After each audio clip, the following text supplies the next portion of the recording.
This is part 2, which we did like last week, where we're going to go through and have a look at kind of the changes to the PTS and kind of how does this all work, what do you need to know so your next patch ready. With this one, I'm going to go through and kind of give you my thought process, kind of the do's and don'ts with PvP builds, and this will be what I use day one when the patch drops. Obviously there'll be some minor tweaks here or there, so obviously just pay close attention to the channel. I'll put videos up and stuff and just like updates, but yeah, this is kind of a sort of testing session, kind of finding out what we want to use next patch and how can we hit the ground running basically. We'll give it a couple minutes to kind of let people find the stream, and I'm on a Nightblade, so for people curious, there is a poll going and you can kind of use the poll to vote on which class should we do next. And if you did miss last stream, we did cover Magic and Sorcerer, we covered Magic and Necromancer with 2 builds, a melee and a range build.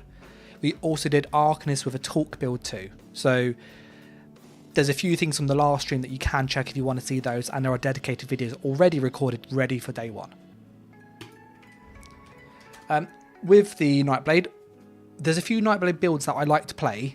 Obviously the good old Sniper, like Snipe is amazing, really fun, really cheesy.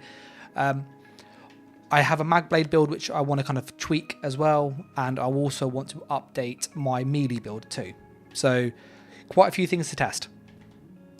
Just a few kind of housekeeping things. If you haven't done so when you play the game, like go to combat and put on these things. These really help. They just let you see your stats all the time. They let you see your ability bars all the time. But also the combat text. I get asked this a lot, like how do I see the numbers and stuff. So this is like base game. And obviously we have down here. So this is a Nightblade. We're going to go and probably make this into more of a brawler build is my thinking. So I normally start with the skills. And when I build a character for PvP, what I currently do is think about, can I get a good base? So burst skill, spammable, burst heal over time. Kind of a set of core skills that need to be covered in order for it to be viable, and then I add sets around this. So first and foremost, if this is melee, we're going to go with Incap. It is the best thing, and then you really have a choice of surprise attack or concealed weapon for your spammable. In my opinion, concealed is better. The movement speed is phenomenal. The bonus damage you come out of stealth is amazing. This is the better one to use. We will then need a burst skill, which will be our focus. And I've been playing with the 2 of these recently. Relentless focus is really nice as you get loads of weapon and spell damage, which means bigger heals, which is quite good. The other one though does hit significantly harder and it heals you. So you end up getting more stacks of damage with a slightly lower a big hit, or you get a bigger hit and a heal. What I'm quickly going to test, and this is where it's great to test with a base build, is if we get the full stacks, what is this number? And if we get the full stacks, what is this number? Which one's better for damage? Because I want burst. So we're going to just really quickly test that. So all I'm doing is just charging the thing. This is 9377, so that's good to know. And then we're going to remorph this, so I'll type that in chat, 9377. And then what I'm going to do is just quickly change that. And this is the level of testing I do, by the way. That sounds a bit geeky, but I find the numbers quite interesting. So we're going to get the skill respec quickly and just find out whether it is better to use merciless or relentless focus. So our stacks should fall off now.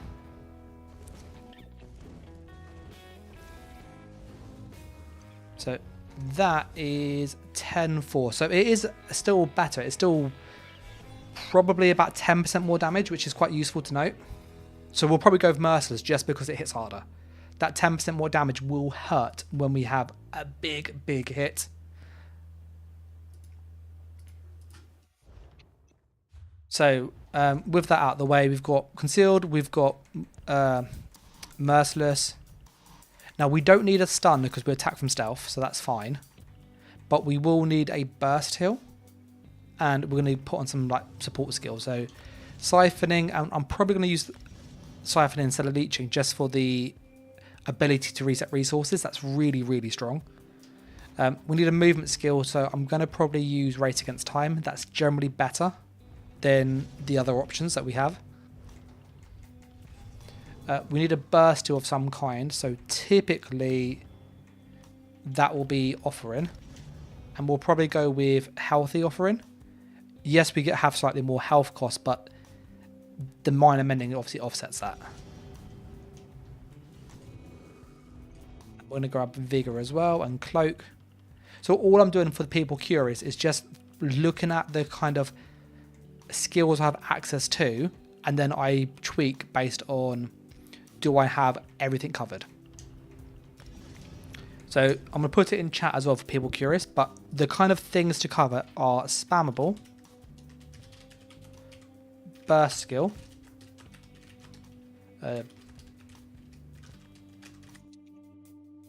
we then need to have a movement skill.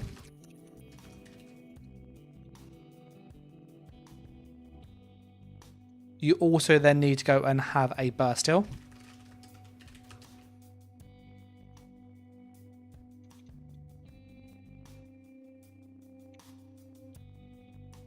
You need a heal over time.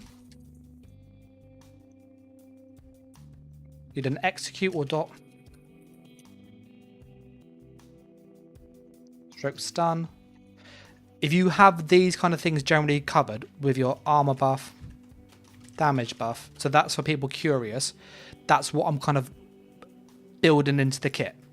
Because if you have all of that covered, you can burst people, you can get away, you can heal, you can reposition, you can burst heal, you can heal over time, so you can stay more offensive, and that's how I build all of my builds. So if you pick any of my builds, they have that kind of formula. Spammable, burst skill, movement, burst heal, heal over time, execute, armor buff, damage buff, and there's one or two flex. So that's my spammable, that's my burst skill, that's my burst heal, that's my heal over time, that's my movement buff. I don't have a damage buff, so I need to add that next, something that gives us major brutality and major sorcery. We could go, and I've seen a lot of people do this, drain power. So if an enemy is hit, you get the damage buff. The only issue I have is that this is when you hit people, and I like to pre-buff with my damage. So I'm probably going to skip that one.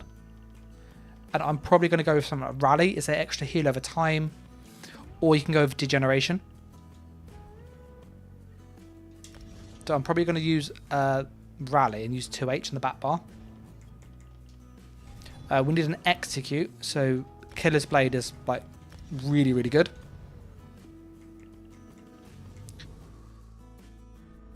Our armor buff is tied to our passive, so we've got a free skill slot there, but that's changed this patch. So if we go down to Shadow, it's down here, Shadow Barrier. Casting a Shadow ability grants you major resolve, 12 seconds or 18 with this setup. Now we have Cloak, which will proc that, that's nice. So how much heavy armor do we have on? This is just a template that they give you.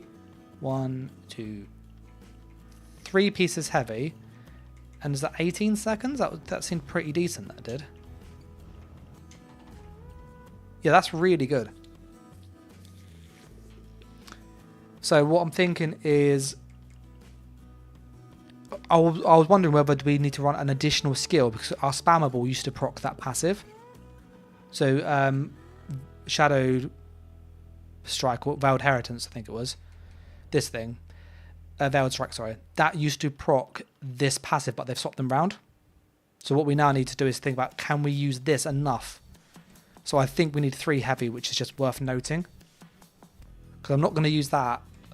I'm not really going to use Fear, it's just a waste of bar space. Shade isn't worth it in my opinion. The issue is that you move away from it too much. Blur is nice, but I don't know if we can justify the space. A gap close could be good.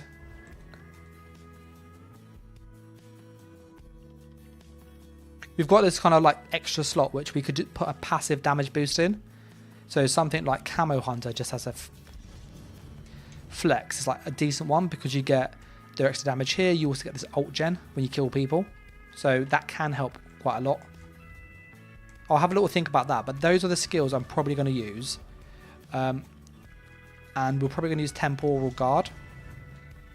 So again, this is more of a brawler kit is what I'm trying to go for. So rather than being like a ganky Nightblade, I want to kind of have the burst, but to be able to kind of tank and actually fight rather than live in cloak. Which I know you kind of have to do because there's no good burst heals. And we could obviously fix some of this with scribing, perhaps. So I'm going to go change these sets now and actually put on some proper stuff that we need. And this is all on the PTS, which will be hitting live in like 3 or 4 days on PC. So, mythic items.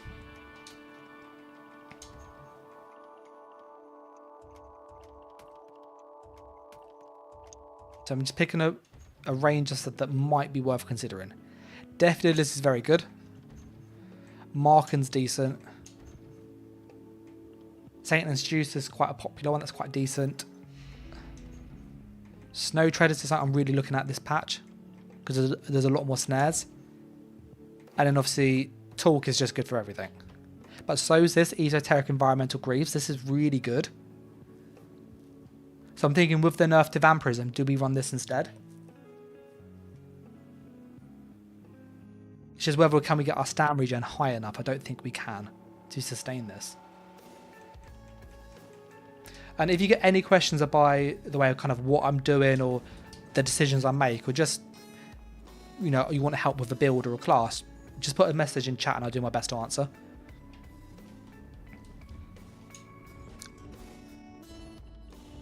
What I'm going to just quickly do, because I've got a few mythics we pulled out.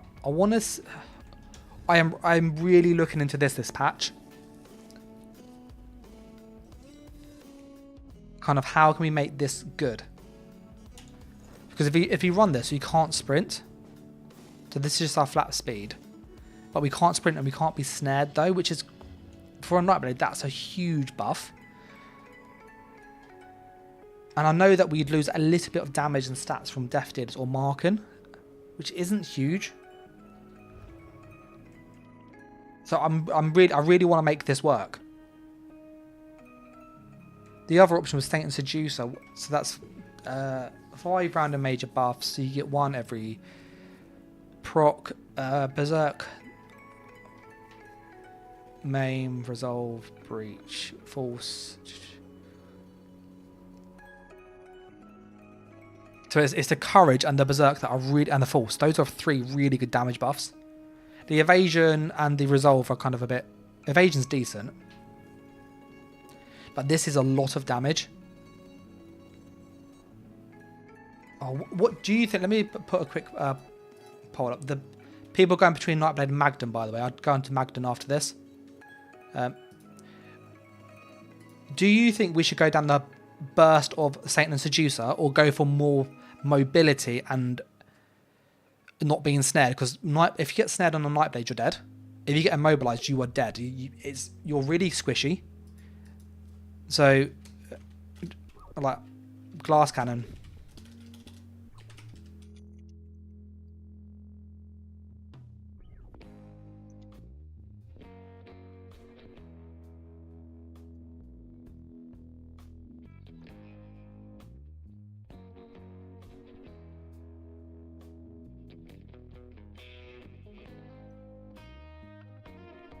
I've just put a poll. What would you guys do? I'm curious what you would do. And as I said, if you get any questions about what I'm doing, just like fire away.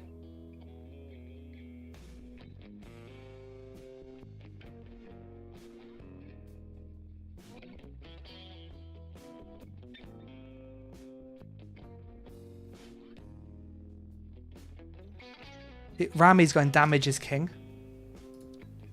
And I'm really, like, if you can kill people, I really like the idea of Snow Treaders.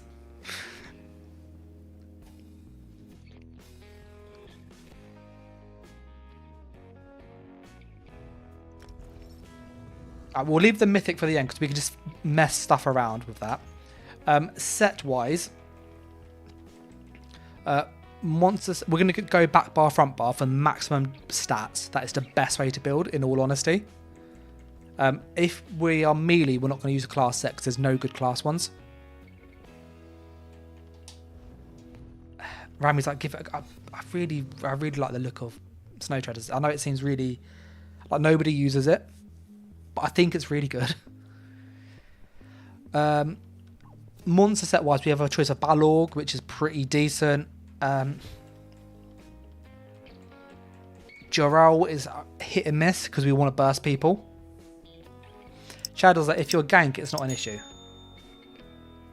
Yeah, if you can kill them before they kill you, it doesn't matter how squishy you are, they're dead. That's kind of what Nightblade lends itself to. But I'm just thinking people are really tanky this patch. So the likelihood of you being able to get somebody when they're low health is not always an option, is it?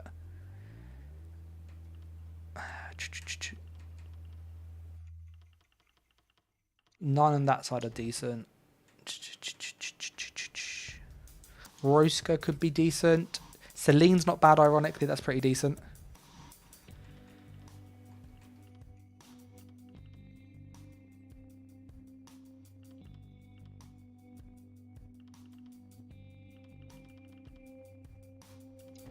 I'm going to look at the proc for Magma Incarnate. When you heal yourself, a group member with a single target heal. If I recall it, I just want to test this really quick. I was playing around with this a while back, and I can't remember if they changed it or not. Shadow says more tank when undeath is getting enough. People are going to slot more health. That's like and then health is like the worst thing for a Nightblade to fight against because it's more to chew through. What I'm going to do, just sounds a bit silly, is I need to get a skill respec. Let's get a couple of these. Now, Nightblade has a really interesting skill, which is like really overlooked. Hey, you're right, Logi. Logi goes, can we cope with the undeath nerf? Yeah, I think the nerf is going to be good in PvP. It is needed. I don't think it's enough, though, personally.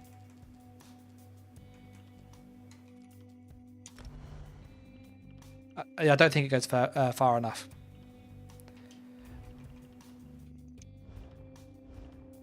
Now, in theory, this should work, but I don't think it did. So whilst lit on either bar, your soul yearns for the warmth of life, all damage you deal heals you for X amount, and that's really, really good. Now, I wonder if that can proc the... I forgot what it's called, Magma Incarnate.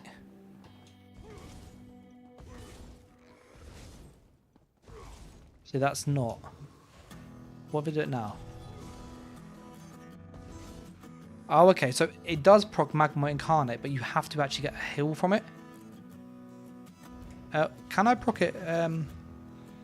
Logi says, if you drop Vamp, we have more sustain and could compensate lack of tankiness with sets like Pariah, Impreg, but that's all theory. I've been testing the nerf. It's not a nerf. Like it is a nerf, but it's not massive. So this will be the easiest way to show it. If you bear with me one sec. So if we go down to Vampire and we get stage 3. Okay. While you're at stage 3, you get this scaling of up to 15%. So if we say half health, you get literally 50% of that value, so that's 7.5%. So around 30% health, you get 10% damage reduction. Now, what does 10% damage reduction actually look like? Well, it's actually quite easy to find a comparable set. Buffer of the Swift is 10% damage reduction. Undeath, when you're at low health, is having an extra damage reduction set on. So it's basically running another 5-piece set, even with the nerf. So the way in which I kind of view Undeath currently, having tested it on PTS in duels and just messing around, Undeath is like an anti-execute. So if you're worried about being executed or being finished off, this is where Undeath is really, really good. If you're in a class where you are mobile and you can get away, Nightblade, for example, so you can do something like that, you might not need to have Undeath anymore because you're mobile enough. But for every other class, you're still better running it, in my opinion. The only awkwardness with it is this feed and this fire damage. So you take 13% more damage, and in the past, the Undeath made this fire damage actually still less, even though you had a weakness to it. Whereas now you will take bonus damage from DKs. And also from cold fire blisters and stuff, because Undeath is obviously counteracting that too. So I think Undeath for most people will still probably be the go-to, because it's running another 5-piece set for what, an extra stam regen glyph. You literally put on Wretched Vitality, you've now got a regen set and a defense set, because that Undeath will kick in as a defense set essentially. So that's kind of my thinking with it. I could be wrong. I hope I'm wrong, but I don't think it's... I still don't think it's too strong for what it does. So I will run this on most of my builds still, in all honesty. These two are pretty like naff. For Nightblade, you'd go stage 2 anyway, because this is 3 damage, and the damage is more healing. At which point you're taking, was it 8% fire damage? Your skills cost 5% more. You might as well go a bit higher for the extra mitigation. So we'll go stage 3 anyway on Nightblade, because this passive here is like made for Nightblade. So it's not going to affect us as a Nightblade. The question is though, do we account for the lower resistance by having like snare immunity, or do we go for damage? What? Melkeet says they should give Werewolf a passive that gives extra weapon strike spell damage against vampires. That's a bit like Twilight. That's exactly where that's coming from. If you haven't seen Twilight or read the books, werewolf and vampires hate each other, and they, yeah. So yeah, set-wise, this is quite interesting to note. So what I was testing, if people are curious, is not Saint and Seducer. That's lovely. I was actually testing whether Leech and Strikes procs Magma Incarnate, because Magma Incarnate is a really good monster set. It's armor and it's also damage, so it's 215 damage.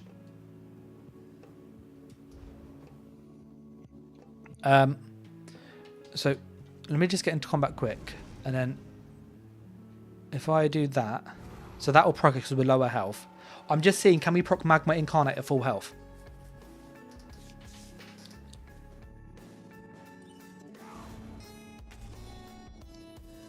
So we can't proc it at full health with that one, but this one will proc it because it damages us and heals us. Okay, the last thing I want to then test is, let me just put on a dot. Let me just chuck that there for the moment.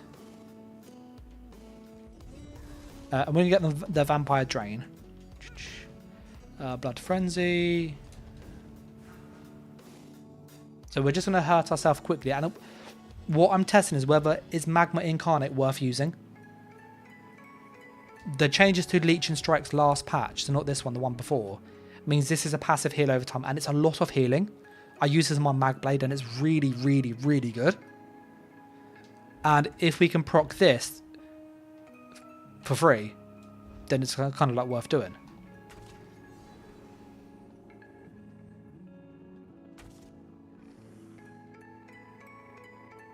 So the light attack procs it. I'm now going to put on a dot, so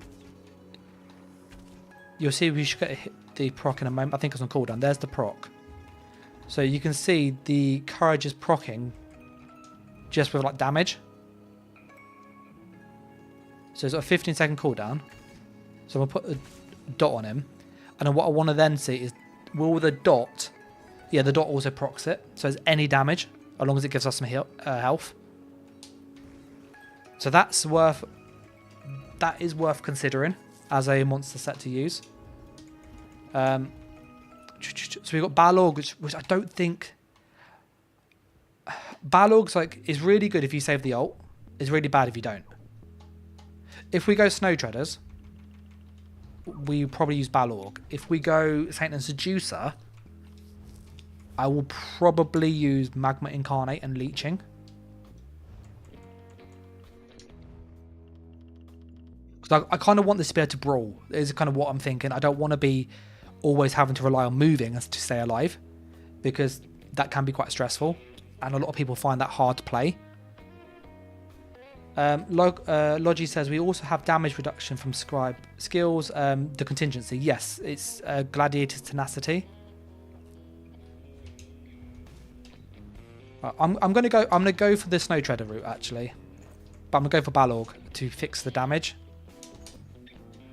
So we can go for heavy helmet, medium shoulder. Go for well fitted. We're going to go for Impen. Balog. We're probably going to use Rally and Wretched, I think. Or Rally and Tarnished. Probably Rally and Tarnished. I want to go for... But if I brawl, I need the Sustain. Because I need to be able to heal. We need Rally. That's like a no-brainer. So where is light armor serial sets? So we need Rally and Cry. It's just, do we run Rally ourselves, or do we kind of hope we get it from somebody else?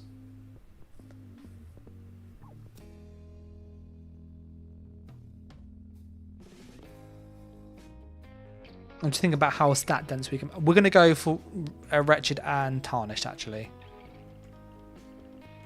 Because you can find Rally normally from other people. And I'd rather have the passive defense built in and the sustain than to rely on the Rally proc. And if we get the Rally from somebody else, that's even better. So we are going to go and need a crafted set. We're going to go and need a DLC...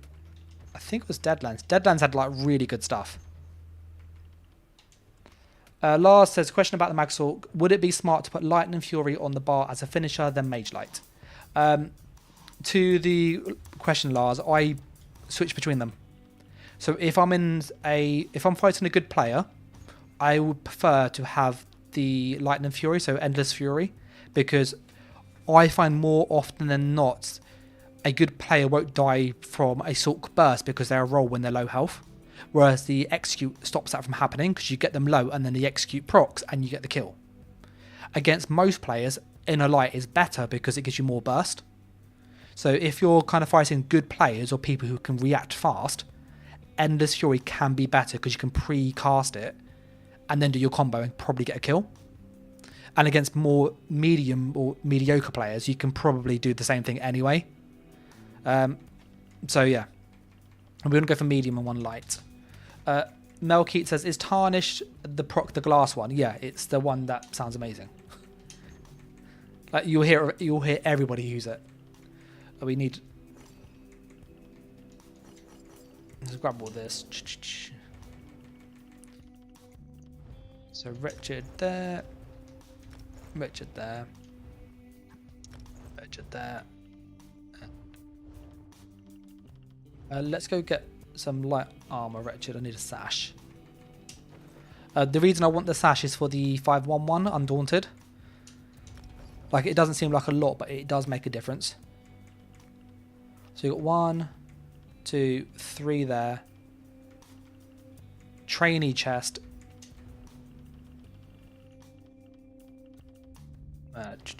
Is an other set. So Overland and the other. So weird, it's like in one of these weird ones. You can tell I use this place quite a lot. This is how I save a lot of money on the live server. So 2 heavy there. Oh, let me go to... I'm just thinking min-max. I think legs is better. in heavy armor. That 2 for... Oh no, it's the same value. Lars was just saying he's wondering whether it was better or not because he finds he gets more kills with it than without. Yeah, with the execute you'll get more kills. It is quite nice. So we can keep that heavy, that's fine. That's heavy. I'm going to change that to heavy, not because I think it's easier to get the battle log in medium. Like it's easier for people to understand. So I can just go medium monster set and... We need a dungeon set.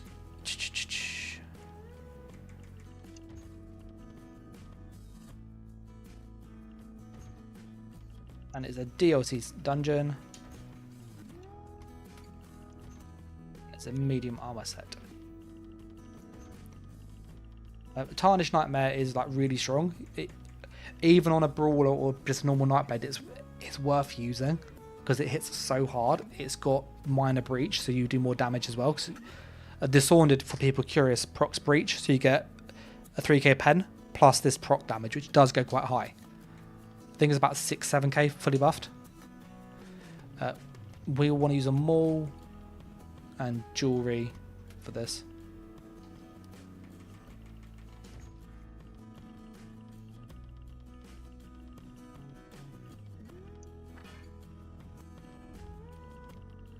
And then we want jewelry, bish bash bosh.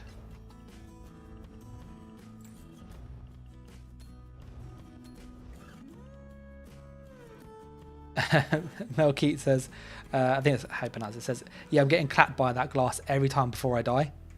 It's a really strong proc set. It's like one of the best ones in the game. We then need some wretched weapons. I'm going to use an Inferno staff. I know it sounds really stupid, but I've started doing this on a lot of my builds actually. It's been quite nice. Like I'll get to why in a sec, but it's actually really worth doing. I think that's that. Okay, the next thing I'm going to do. This sounds a bit geeky. I want to just check the speed stuff of this all. Okay, so I'm going to have to quickly go onto good old Google. And Dragon Knights have a snare built into their class, don't they? I forget what the snare is called though, but it's basically everything they do, it just snares you. It's really annoying. Is it burning heat? I think that's it. No, it's not burning heat. Is it warmth? Or is it searing heat? It's warmth, okay? This is what warmth does. So I'll paste it in the chat for people curious.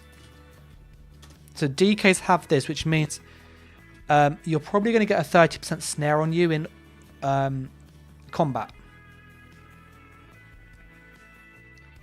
So if we go base speed's 100%. I'm just saying, do we need to run any swift, and then are we losing too much damage?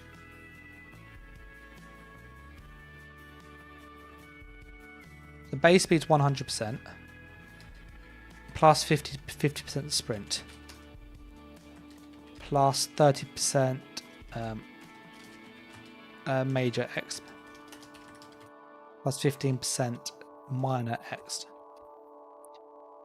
Minus 30%. So we'd have, because you often have a 30% snare. But like most things are around 30-40% snare, unless it's a Templar. That's like 80. It's stupid. So that's 165. And then it's the medium passives. What I'm just checking is this really worth using, or am I kind of overthinking it? I think it's Windwalker. Get another... It's down here. Athletics. So there's another 9% on top. So that's 174%.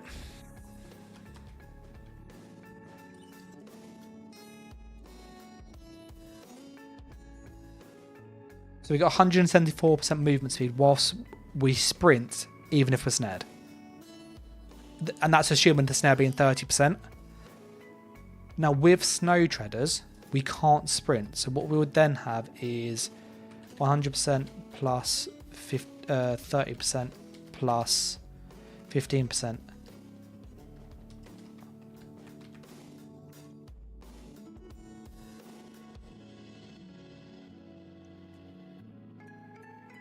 So that's 145 with snow treaders.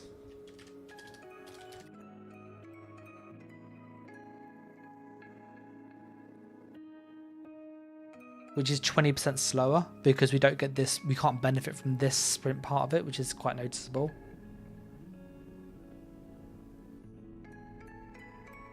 Yeah, like looking at the speed, I don't... Obviously, we can't be immobilizer, which is quite a big thing too. So much stam we save.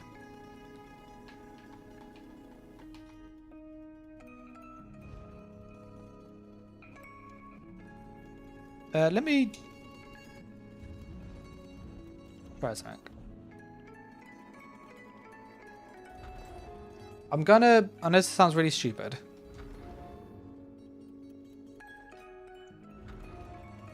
I'm adding some Swift on, and I'm just gonna see kind of how fast can we get, and more importantly, how much damage do we actually lose with this really high speed and we can't be snared? Because I wonder if that's worth it, because we can just charge our ult more to fix the damage. Because like, if I put this on here, this is our move speed and we can't be slowed. And what's nice is you can cloak with this, whereas normally when you're cloaking you can't sprint. So I'm pushing the sprint, and obviously this is when we're in combat. So if I put this on now, you'll see what I mean. So I'm pushing the sprint and I can't do anything.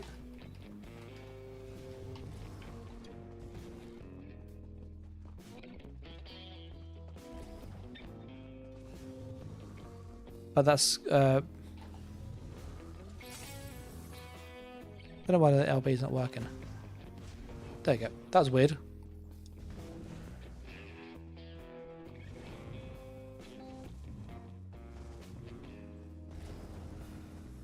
Yeah, so I'm going to go and just see how much damage do we actually lose on tooltips, and then kind of what that equates to against a player. So we'll just quickly transmute all this to what we need. Let me go to the maul. This needs to be sharpened. The Inferno staff needs to be defending. The reason we use an Inferno, I didn't touch upon it just then, but in the Destruction staff, you've got Trifocus.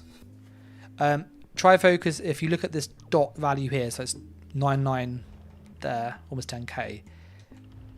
It's pretty much the same as a dot, but the difference is that this is free. The other passives you can get is this ice damage reduction when you block down here, which I find, in all honesty, isn't that useful, because more often than not, you're not blocking on the Nightblade, you're just moving around. So obviously what we could then do is see the target and do this. But if we did that, we would then have to go and change rally to degeneration. So, and these are the little tweaks that I make. Or we go with a 2H. We go 2H, 2H. But I would like to have that, because that is a free dot, which against tankier players is helpful. Like, it's just free damage. And I don't think we need that heal from rally, in all honesty. So we're going to go and change that to degeneration, which is our damage buff, and another dot. So then we've got 2 extra dots on the build that we wouldn't normally have. Because again, what I find is against tankier targets, you have burst, but you don't have enough killing power when they are low health, and those extra dots ticking will help keep them lower, thus a better chance to kill, is my thinking. Our burst heal is here, and our vigor is here. But I might change vigor for something else. We've got a flex spot there, so Rowdy could go here if we wanted instead. Unless there's something I've forgotten. I can't think of anything we need. Obviously, we don't have major breach. That's the only thing we are missing. Let's put on susceptibility. Put that there, and then what we're going to do is put on vigor front bar. Because then when we cloak, we still have a heal on this bar, but we have a heal on this bar too. But more importantly, we've got the major breach, which is another source of damage, because it will help just keep people weaker so we do more damage again. Now testing the speed. Let's get some glyphs out. Consumables.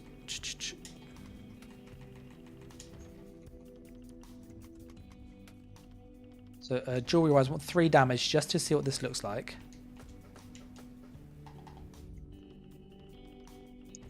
Weapon damage on the back, and then foulness on the front bar.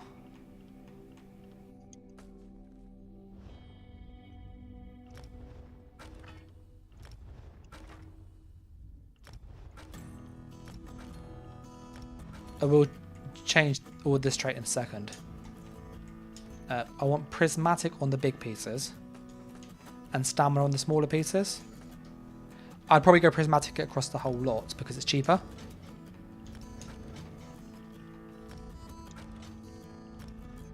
Ready stamina.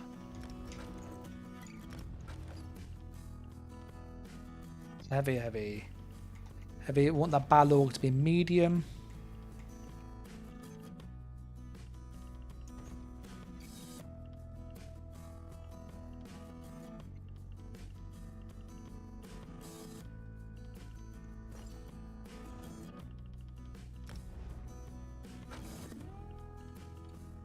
And then trait-wise, hey, you're right, Tate. We are just playing Sort the Nightblade out. I want to kind of make it really fast, but not be slowed down, and have damage. And those things kind of seem at odds with one another. So, yeah. Is that Divines? We'll go well-fitted feet. We're going to do 3 well-fitted and 4 in pen, I think.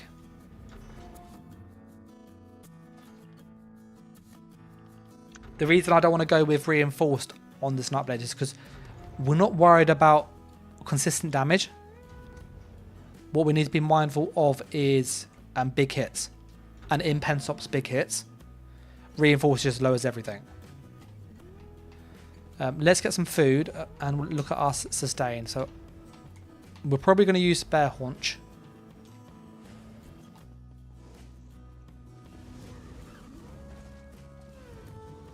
Tate says, I voted for Snow Treaders. Snare immunity is really nice. See, that's what I'm thinking. I'm thinking if we can get that in with enough damage, and I've added some extra speed. I could be wrong on this though. Like, I know roughly where I need to get the number to be, which I know sounds a bit weird, but because I'm so used to like making builds, I know if this number's on X, it's probably going to be viable. But if it's not there, I'm going to have a big issue with killing. Put that there. I'm just quickly chucking that CP to get a rough idea of the numbers.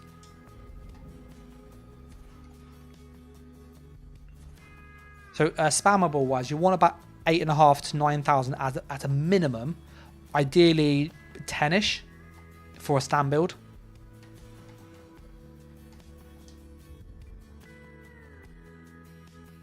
Tate says it does inhibit sprints, so you have to be careful. You're 100%. But I'm thinking like there might be ways around to like. I've done some like shenanigans with some of my other stuff, and like I've got a build that gets max speed without sprints.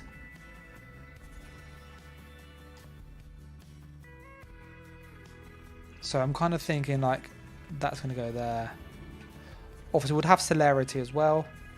That's going to be a staple for this.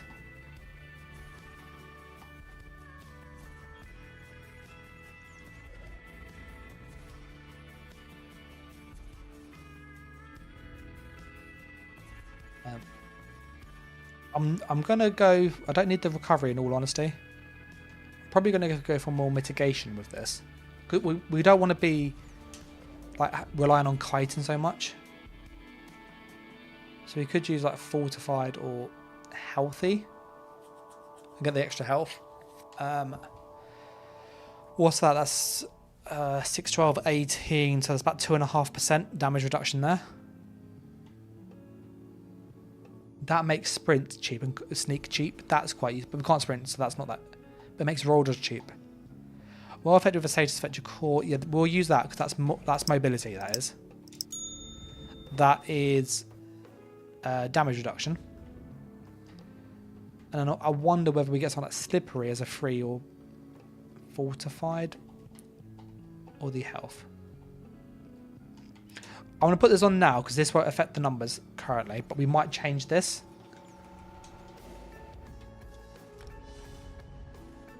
So that's those there. 1800. Let's go put on our.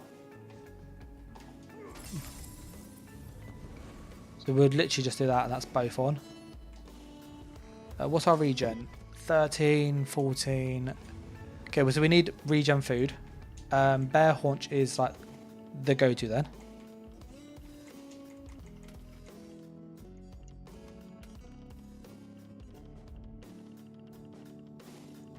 So you can use smoked bear haunch, or you can go and use Jaws Misrule, which is like cheaper version.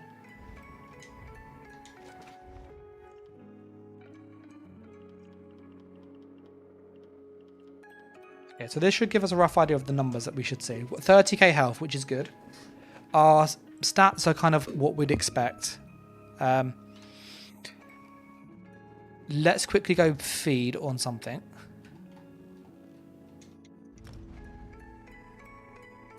Yeah, looking at the poll, it's kind of like mixed. People go for damage, but quite a few people go for mobility. And I'm leaning towards mobility currently. I could be wrong on this, but I don't know. I'm just, yeah.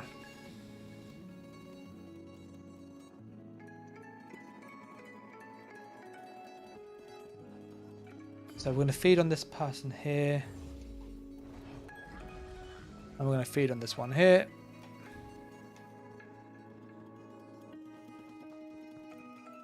Or not. Yeah, so we've got those there. Yeah,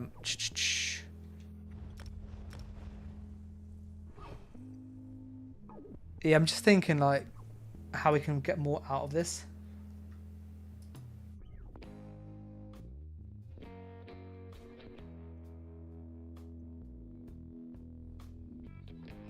So we're back in the house.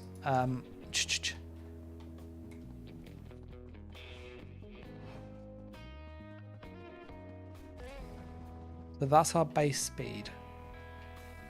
So we've got, what's it? 100 plus 30 plus 15 plus 10 plus 21. So it's 151, 161, 171, 176. So 176% movement speed with this build when Major Expedition is on, which means we are really freaking fast. Very few things will catch this.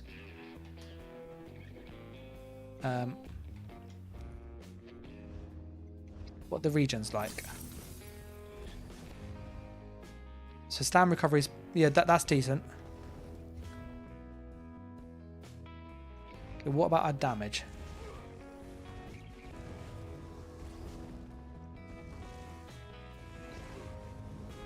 So 4-8. What about our skills? 8-6, 16k. That's a little bit low.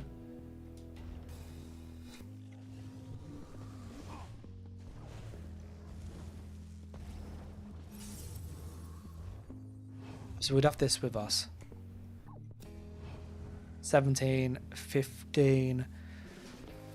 So that's 32. Pass and execute. Okay. Okay, so what we're going to do, we're going to just take a number now quickly. So let me fully buff up. And we're going to track a skill. And we'll add the damage on with the infuse. And just see what the difference is by losing the swift.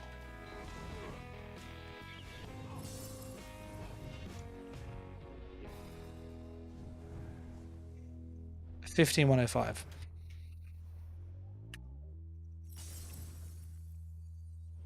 So I'm sorry about that. I'm just going to change my traits to infused. But when I tested this before, there wasn't a big there was a damage difference obviously, but it wasn't as big as you would think.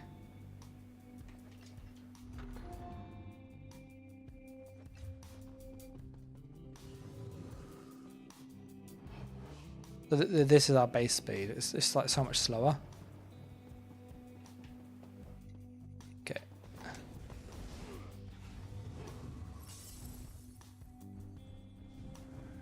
So it's a 15 to 17. Went up to 17. It did.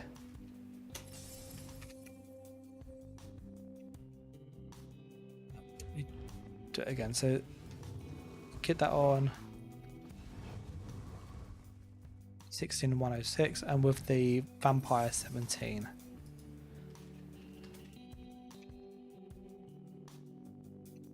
So we're looking around about a 1,500 difference on a tooltip, which isn't huge. Like that's halved in PvP instantly, and then armor again. So it's about 700 loss. I think I'm probably going to go with the Swift.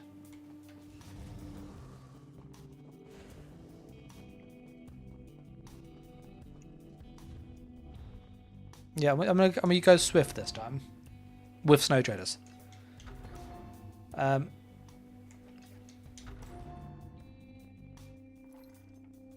tarnished 5-piece doesn't add anything to us to our actual tooltips.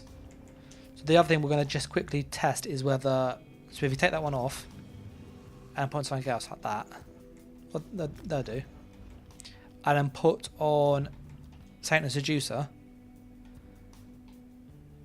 we'll enchant the thing to be damaged too. I just want to see the damage difference with like Berserk or something on. Looking for jewelry glyph, we are. There we go.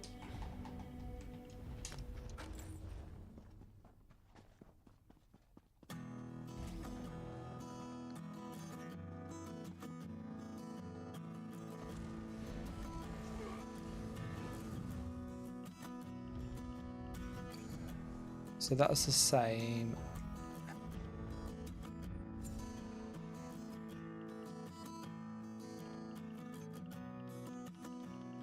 Always forget the colours that is blue the courage one? Always I can't remember what each colour means. Orange is the courage. So there's yellow, that's courage.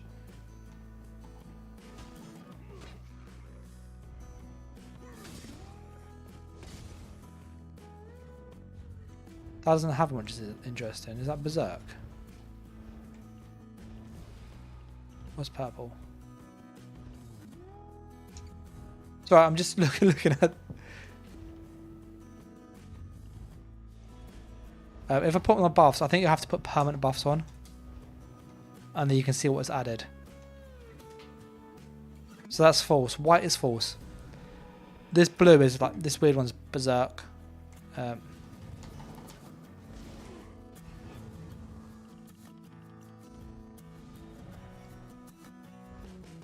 That's false.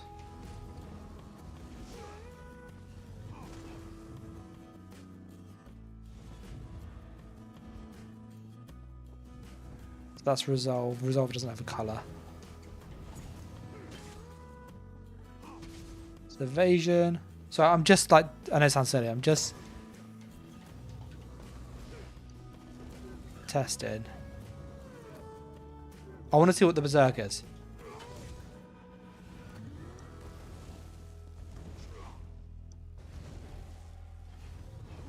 That's courage.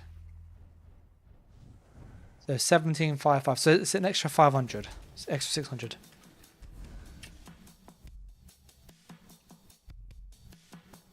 Alright.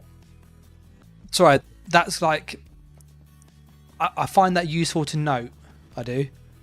I am going to go with the Snow Treaders. That's what I'm going to try. I could be wrong on this, and you know, I'll hold my hands up if it is wrong, but I feel like this is going to be more useful with the 3 Swift. Mundus wise then, what do we need? We probably want a bit more pen.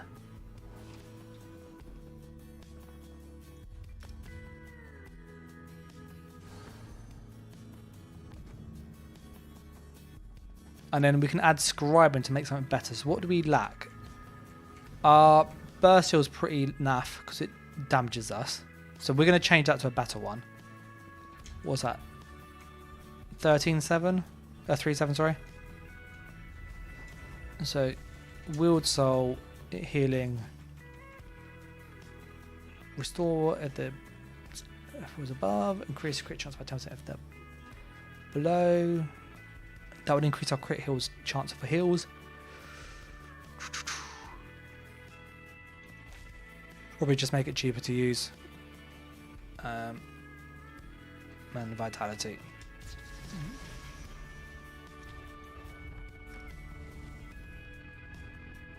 9.8 versus 9.5. Obviously, that would drop those to 9.2. So 600. How much does that hit us for? 9.7. 10. That's 10. How much does the other one hit us for? I'm just comparing the heals now.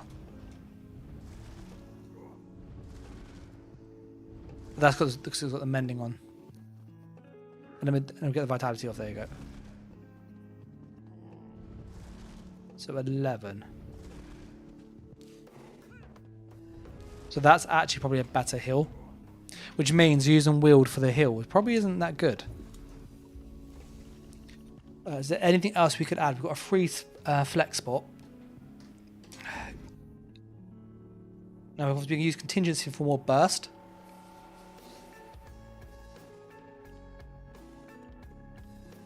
Or as a defense for that 8%, that 2%, 2k here. I'm probably going to go regen, because that's useful. Tenacity.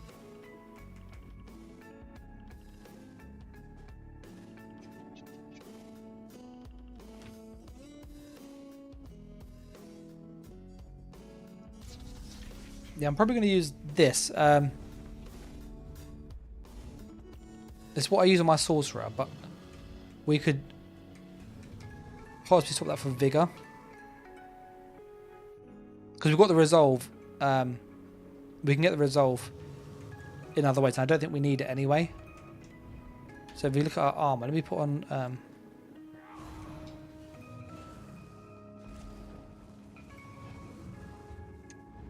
So 27k resistances, so and 26 respectively, so that's pretty decent. I think I'm going to leave this Nightblade here because I think that's where I want it to be. It's quite different to what we had before, in all honesty. But this is more of a kind of mobile in and out, but also you can kind of stay alive because you can't be snared, so you've got more breathing room.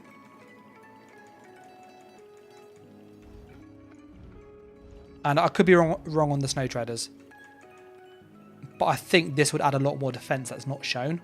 This is a very, very strong mythic. It's really overlooked. And the Brawler would obviously help with the damage.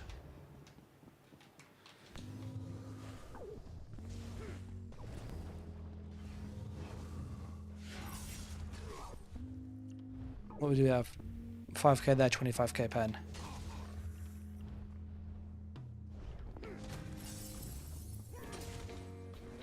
Yeah, I'm going to... here's a superstar for people curious. That's what I'm thinking at the moment. I could be wrong on it, though, as I said. But, yeah.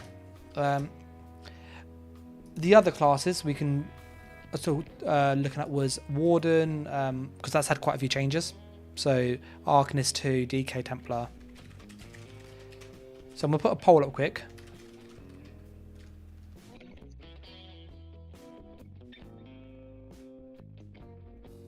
And then the Warden will be Magdon.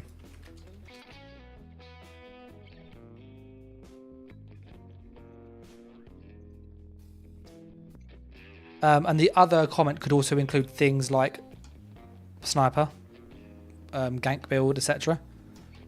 But yeah, this is what I'm probably going to run next time, because I think this has a lot more survivability than is probably listed. Because we've got that snare immunity, we've also got the roll dodge reduction from leech and strikes, so we're doing damage, so that'll make our stam sustain a lot better. We also have a decent burst with the Balorg still behind it. We may change that for like Celine's.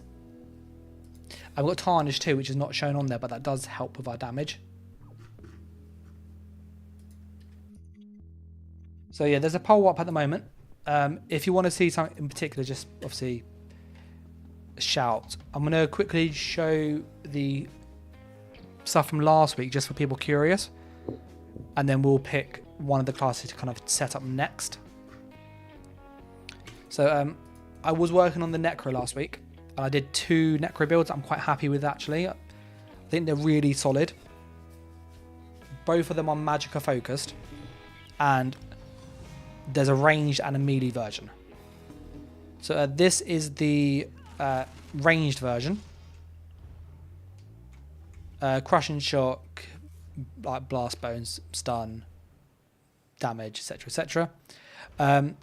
When we're in combat, our damage goes up quite nicely.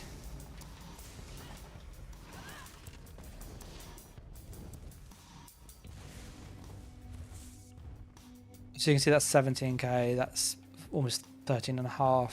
That's like typical spammable damage. Got the stun. So I think that I was quite happy with where this was, and this is using Way of the Fire for more like just pressure. Wretched Backbar for more just resource sustain. Canard's Nightmare, which is essentially stun or burst, depending on if they can be stunned or not. So this is quite nice. Trainee, and then we have Marking for more armor. And that means when we are in combat, our armor backbar is 30 odd k. And then with, like, if we're low health with resisting, it goes about 34,000. So we are quite tanky. There is a poll going, by the way, for people curious. Going kind of what class should we set up next. The other one I made was a melee Magcro. So this is a vampire, and it uses the vampire spammable. We've got obviously blast bones again, a stun, rally for more healing. I found that you needed the healing on Necro, especially like Magcro, because you don't have many good heals. And then we had like resistant, guardian. So with rally, resistant, and guardian, that was quite a good amount of healing. You can change guardian for vigor though instead. And this was using Masterlock, which goes to like 7k. Trainee and Wretched with Death Dealers. And it had Essence Thief too. So when we're in combat, we'll pick that up. You'll see instantly that's like 7,200, and that goes really, really high. So that's kind of where we got with Necro last week. I'm going to jump onto Magdon because that's the one that's been voted for. And Magicka Wardens had quite a few changes this patch. The big one is their Glacial passive. So currently you had 12% bonus damage for using an Ice Staff, which was really, really big. So I'll show you the passive I mean. So in Piercing Cold, dealing frost damage grants you Piercing Cold for 6 seconds, up to once every 4 seconds. Piercing Cold increases the amount of damage you can block by 12% if you have 30,000 or more health, or increases your damage demand by 8% if you do not. So this is a 4% damage loss already from last patch. Even if we did nothing else, that's still 4% loss there instantly. On the destruction staff too, the ice staff doesn't benefit from bonus damage, so it's just a 4% damage nerf, and we have to have way less health. So I don't know whether this is still worth using, in my opinion. As in, like, do you kind of try to skate that 30k health for the bonus damage, or not? Or do you do a bit sneaky and use sword and shield and kind of manipulate it? But again, that block isn't great because you are block casting on Warden in PvP when you heal. So yeah, I wonder whether we do something clever like sit literally just under 30,000 health with toughness, and then when we go on the back bar, the health glyph puts us over, so we're on sword and shield, we can block more. But then we don't have a big heal. So yeah, so Warden's going to be a bit awkward to build, is kind of the point I'm getting at. We're going to go and just do a kind of a general 24-16 split. We'll obviously tweak this as we see fit. I always focus on the skills. So if we use an ice staff, ice reach is the spammable. So let's have a look at that, because we go melee, we go ranged. I feel like melee's, I prefer range. So let's just go and get a ice staff. We'd obviously use the masters. The master's ice staff is really, really good. Like, in some ways it's too good to like pass up on, sorry.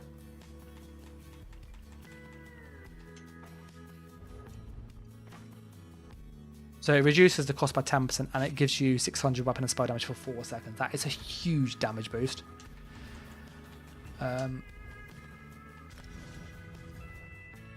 So that's 5-2. 5-2. I'm just checking how that compares to other spammables. So they changed quite a few things. 5-2. So that's still the same scaling with a dot and chilled. So I think we have to go down that route. Do we go for this though? Because you need that 8% damage. It is a huge damage loss if we lose that. Skill wise, Deep Fisher, Bird of Prey, Bat Bar, Ice Fortress, Polar Wind, but I might need to change that. This is what we used last time.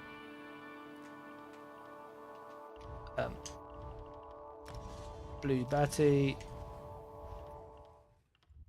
Vigor,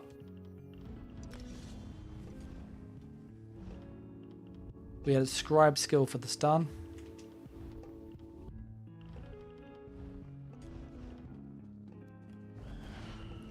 If you've got any ideas about Warden or just builds generally, like, obviously feel free to post.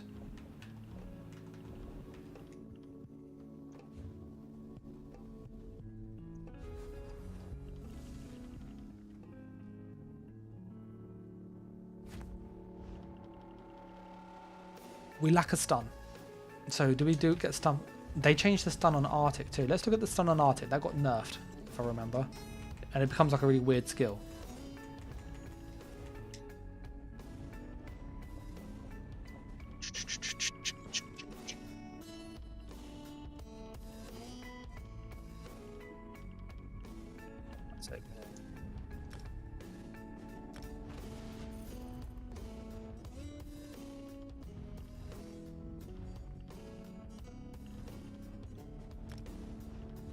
What is the instantly heal for 7-3, heal over time, health, artifact, damage the enemies instead of healing yourself, but if no enemies are damaged, instead of healing yourself, but heals if no enemies are damaged, stuns enemies after a delay, reduces the cost. So AoE damage, small heal, Small dot.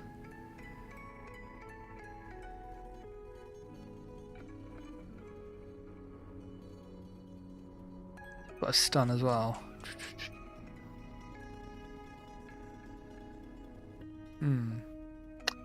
I'm struggling to see how to use this.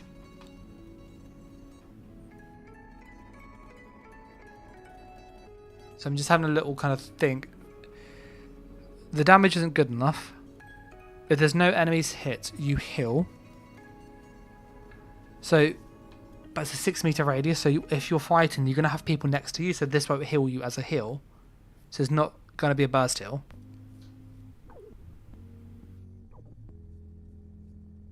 Which means you basically have this as your burst heal. Which is really bad. Because that needs health. Let's see what it is when we get up to like just under 30k health. So we'll put some food on quick. And some CP and stuff.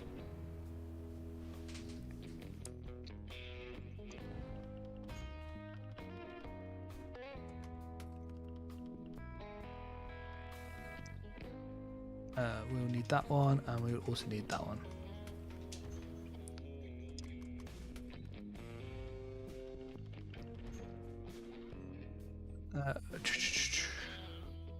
Let's just chuck this on for the moment. We're going to push our... We're going to see how much that heal actually is with like just skimming 30k HP. Because I feel like Warden's one of my main classes for people curious. And I feel like what they've done with it this patch has really, really hurt it. Because it's going to lack healing power. Which I know sounds really counterintuitive. But the healing power came from Polar Wind, being like stacking Polar Wind really high. But then if you did that, you can't use an ice staff. So we'd have to change our spammable. Which there is another option which I am considering. But then we can't benefit from piercing cold, so we have to use a lightning staff. So like this is kind of what I'm going through in my mind. I'm leaning that we have to use a lightning staff, but is kind of where I'm going with this. Let's go and just have a look at that heal quickly.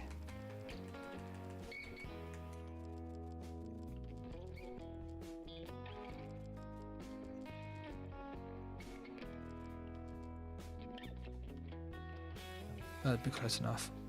It's about that. I'm literally just over. let me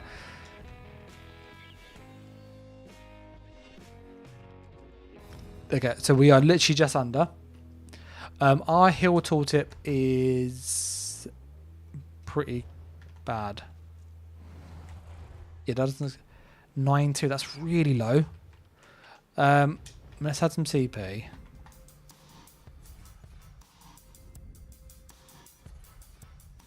You'd normally use Focus Mending on Warden because you need the healing power, a bit like Necro. The rest of it won't actually affect the tooltip. See, that's like on my current Warden build that has 40k health. This is like 15,000 with a 3k heal. So this is a burst heal. And I don't think the Master Staff weight is viable anymore.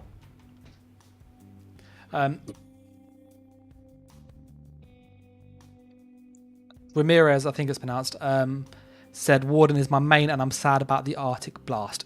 Yeah, 100%. Like, I know what I need to do. I don't want to do it. Warden's my favourite character. Like, what I want to do is I want to use Frost Reach because you get a good spammable, you get a hit, you get a damage every time, and you get chilled, which means you then get great synergy with this passive because you get bonus damage each time you use it. So this becomes a really good skill. But if we use an Ice Staff, we lose 4% damage instantly because this is now 8, not 12.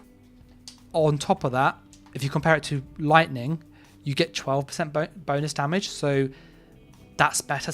Like, it's still more damage with a Lightning Staff. So I don't think the extra 600 weapon and spell damage is going to justify using Masters anymore. So we're going to use a scribe spammable. We're going to go to Wield Soul and we go for Frost, which is a new one they've added. So launch a concentrated blast of soul magic at the target, dealing X frost damage. It's spammable frost magic, but we can tweak it.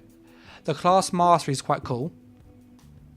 The potency is naff. The cruelty is naff. The resurgence is pretty good. It's a really cheap spammable and it helps with our stam sustain, so that's really worth considering. The torment's really nice too.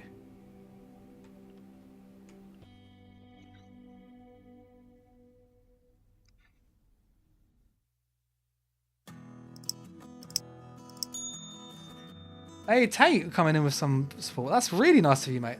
That's really generous. Tate's asking for people curious. Any scribing skills available to help a PvP warden? That's literally what I'm looking at. And, you know, that's really, really generous of you, mate. So that's really appreciated. You asked it right after. The only thing so this is where I'm stuck between like a rock and a hard place. Warden lacks 3 big things. It lacks a burst heal, which you can fix with high health and stacking Polar Wind. So HP Polar Wind Warden, you got your burst heal fixed. You lack an execute. You can't get that through scribing. You can't get that through your kit. So you don't have an execute. That's just non-negotiable. You lack a stun. Now, scribing can fix the stun, and what I've done before is I fixed the stun by using Wield Soul stun. And then a sustain or dot. And something like defile. So it was a debuff skill with a stun. This was quite good. So this was really good. And this is what I use currently on my Warden. This is like really good. It really helps get kills. Because more often than not, you can't kill people because they move away. And this helps stop that. The issue is though that if we get rid of that, the only stun we have is Arctic Blast, and Arctic Blast is absolutely garbage because you need Polar Wind for the heal, so you can't run Arctic Blast because you don't have a burst heal, and you're then in that really weird game of running 3 heal over times, you know, Vigor, Living Trellis, and you might use like Nature's Embrace, which is the Vine Pool down here. So that's this morph here. But you're in this really weird, like, you're stacking so many heal over times. And that's what I'm trying to, like, do we sacrifice the stun and keep the damage? Or do we keep the stun and be more support? And I think when I have to use Wield Soul, Frost damage, Torment, and Defile could be quite nice. So Chilling Soul. We've got Breach. Cowardice will just reduce their damage, thus their healing in most cases. Defile does reduce their healing, which is really good, and Sulk Shields. I'm probably going to try this. I'm going to go with the Lightning Staff version. Let's have a look at how that looks as well. Does it look cool? I've not actually seen the... Oh, bugger. I've not seen a good use for that scribing beyond these. Okay, that animation is really cool. like that is really cool. Look at that, that's well cool. You're literally throwing like a bolt of ice. But am I like just geeking over this, or is this actually really nice? Look how cool that looks. Oh, they've even got a little custom graphic down here, Piercing Cold, for the Piercing Cold. And then that is the Piercing Cold second effect.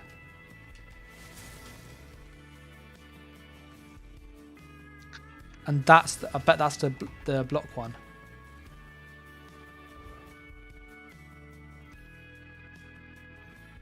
Alright, we're going to go Lightning Staff. I think I got an idea of the sets and the skills. So, the skills always take the longest part to do, by the way, for people curious. Champion-wise, this is nice and fast when it lets me add it in.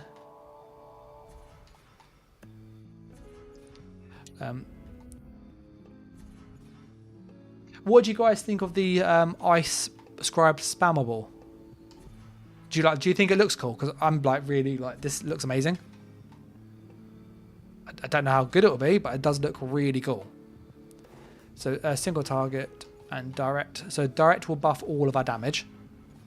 Single target only buffs the spammable. It doesn't buff like deep fissure and stuff. AoE only buffs deep fissure, so you're probably better going for like wrathful strikes or crit. So that buffs everything. And then using a Ironclad or Jeweler's rebuff is a good option.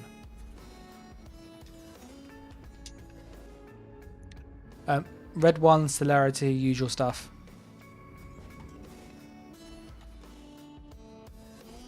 So we'll quickly grab these. And then we'll chuck on some sets. Ramirez says, I think it looks cool too. That's for the ice spammable. Like they did really good with the animation. Like I'd say the scribing system, the skills do look really cool actually. Like there's very few skills that I go, yeah, they look a bit bad.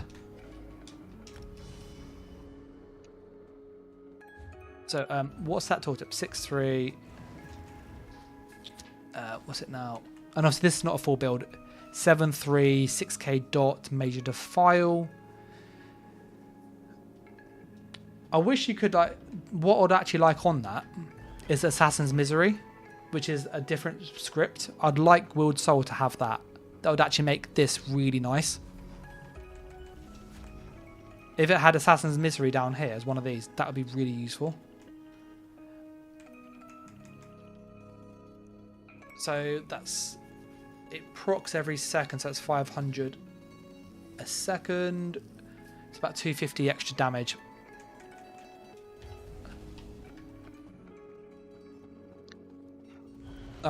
Set wise, you need Wretched Vitality. It's a non-negotiable in my opinion for Warden. You need the stamina sustain. You need mag sustain.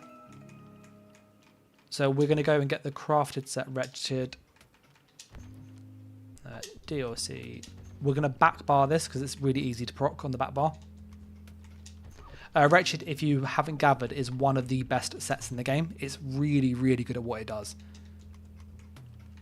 Weapons. Go with heavy legs, light waist, and medium hands. Back bar, we're gonna.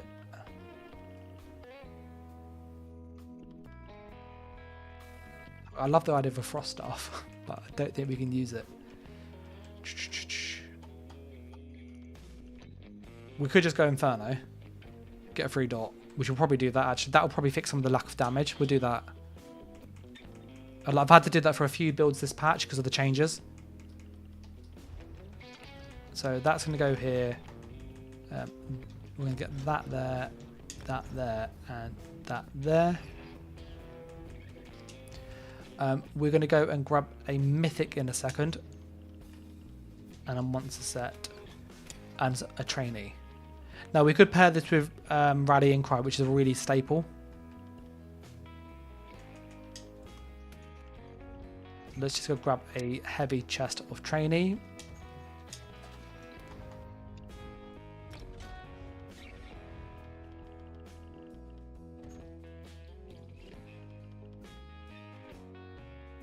Now I'm just thinking, I know quite a few people like Nun Attack.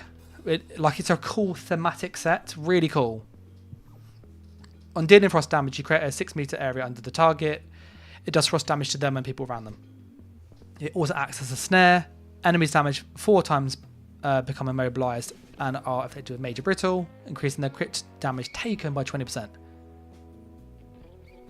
Now, from what I understand, it doesn't move the target though. That's the only downside with this. So I don't think that's enough damage.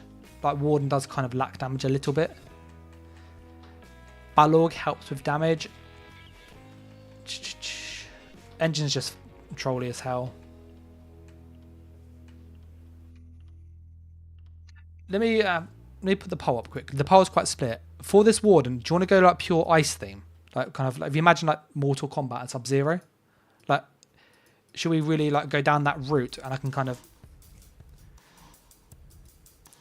or do we kind of go for just keep it optimal?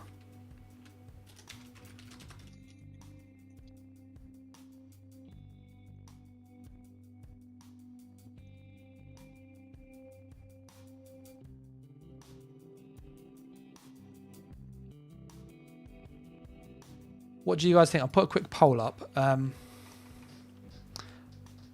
just having a look at what we can use monster set wise. That would be decent. This is quite a good set. Ironically, this will give us a stun that we do lack. So that might be worth considering. Marslock's just good for damage. It's a really good damage set. Malabeth is good to keep alive. Don't think there's much down here, was there? No, nothing down there that's useful. Mythic, Deadlands. If we're stacking health, we want to go with Death Dealers. Is it Blackwood? Always forget which one it comes from. So let's add Death, because that extra health is more healing power, so that's really nice. And then if we went with, because we could use like Ice Furnace, which again is a really good set. So that's a dungeon set, that is. And it's heavy armor, so it's a little bit awkward.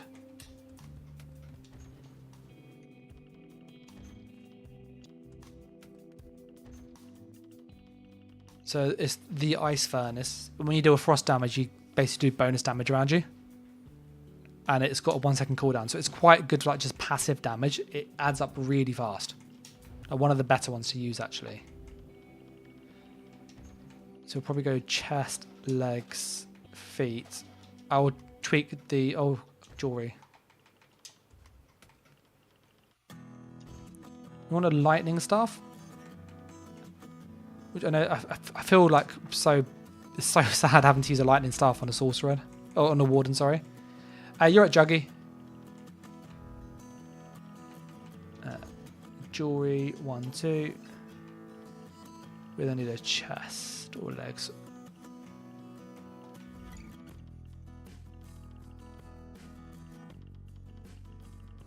I'll find where it's gone now.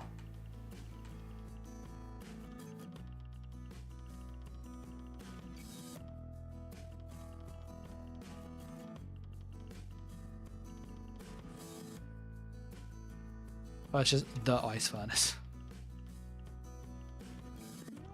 We've got legs already, so that's fine. I might just need to move a wretched piece over. Yeah. So that can there will be wretched at the bottom. Wretched feet.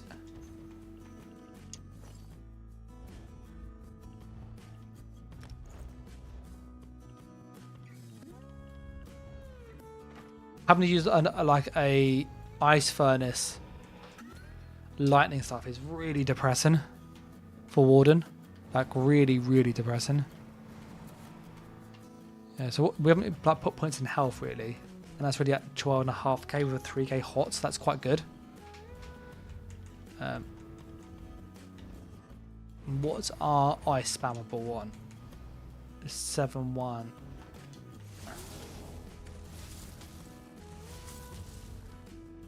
The 7-2. Let's get some damage glyphs on this. And some,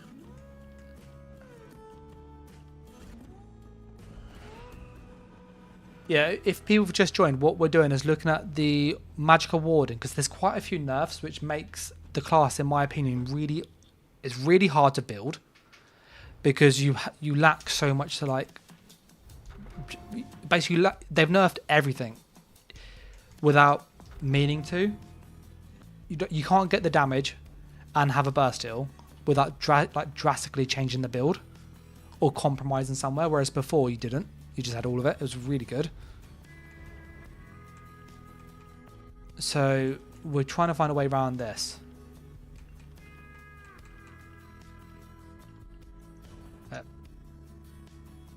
What's our regen on? So you need about 2,000 regen on a magical warder. You need essentially 2k regen. 1,500. So that's not enough regen.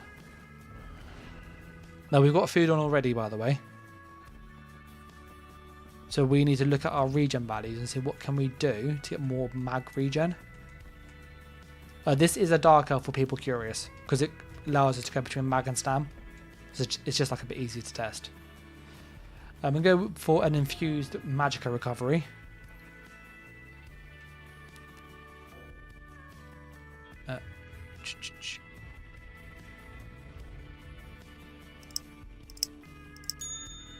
So we're going to grab a magic recovery glyph here, chuck that on here, get a spell damage. If you want, you can still use Arctic, then you can't use the charm skill. So the issue is, I'll show you here. With the class mastery, create an 8-meter area for 2 seconds under the target once every 8 seconds. That snares enemies and charms them for 3 seconds when it expires. Now the charm is kind of like, it works a lot, but you can't control it. So the problem that you have with this is that in order to have a stun, you either go for stun or you go for class mastery. If you go for stun, well, you can control it, but you don't have a damage skill, because using ice reach, so like they absolutely gutted ice reach. Ice reach is like dead on arrival, in all honesty. If you're unaware, it's this skill here. It's now shock reach, but with an ice staff. So if I just put on the masters one quickly,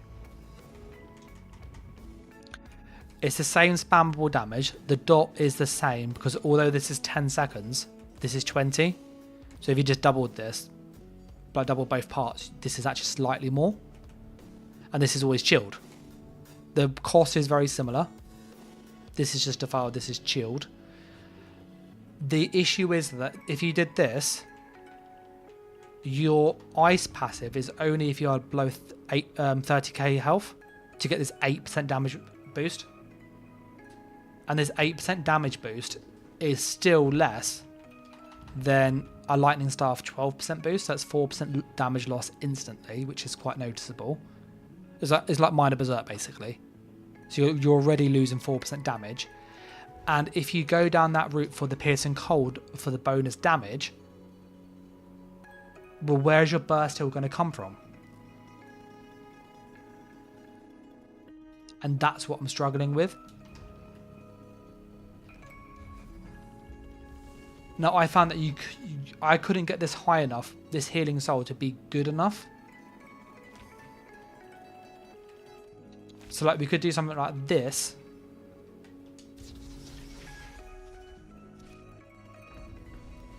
But I'll show you, like even with like stupidly high damage, it doesn't scale really well. And that's what I'm really like kind of, where do we go with this? This is 12,000 already. And this is only with 35k health. We can get to 40k, and this would be still 13, 14k with a heal over time. You know, that's 3k health every 2 seconds. It's essentially a 15k hot on top of this. So this is a really strong heal, and it heals allies. This is single target, one hit, very expensive. But good heal, but not as much as this. Our spell damage is, we'll put on my here, 3-3. So let's go and just see how high we can get this with a quick like dirty hack. I'm going to put on Brawler quickly.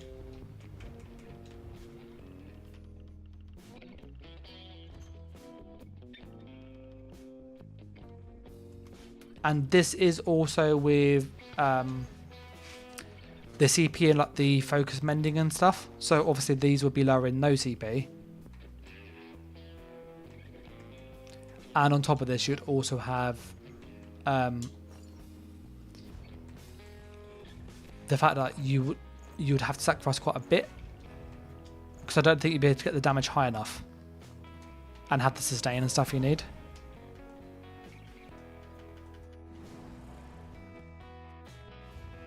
So that is 10,000 with those already.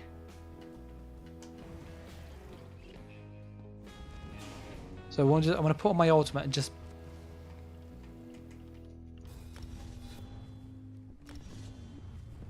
I love the idea of the bear. The bear's just garbage. We're going to quickly grab the well.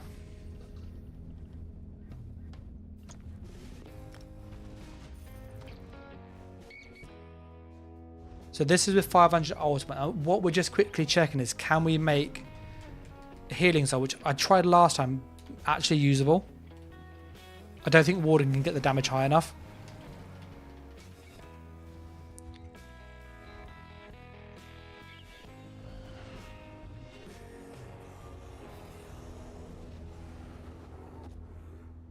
So that's 10k currently. This is with 3,600 spell damage. Chuck that on there. 4,300. It is 10,300. So 11,600. And that's with 4.5k spell damage.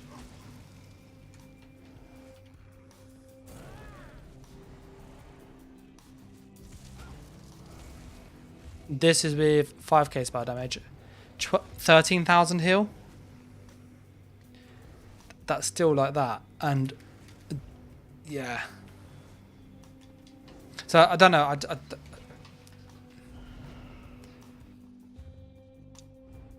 Sort of, if we can get to like 5,000 spell damage flat, that would be good. But I think we'd give up so much just to have that burst heal.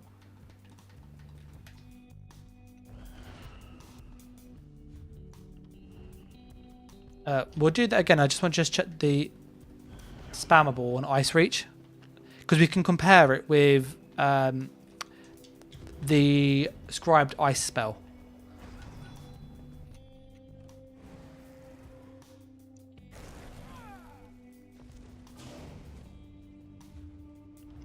So this is 6824. That's 4,300. And that is 7738. Let me just quickly switch this to lightning.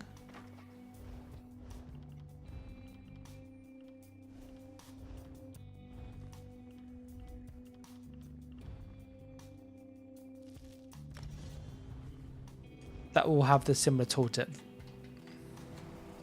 That was 77. Yeah, so it's literally 200 difference. With the ice being better, but that's with the masters up.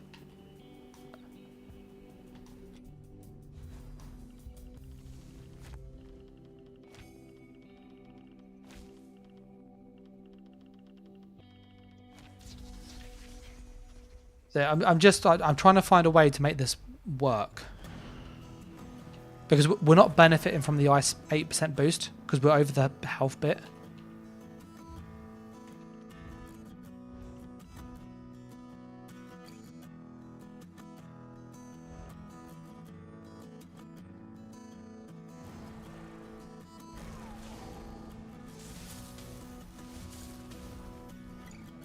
So 7.4, that's not enough in all honesty.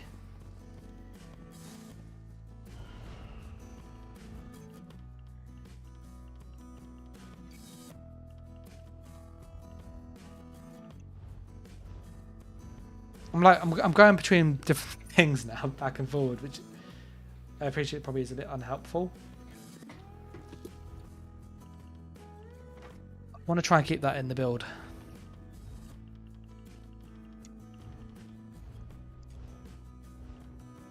And that's going to go there. We're going to have to drop Polar and use the scribed burst heal. I'm going to try once more just to see, but in a slightly different way of doing it. Healing.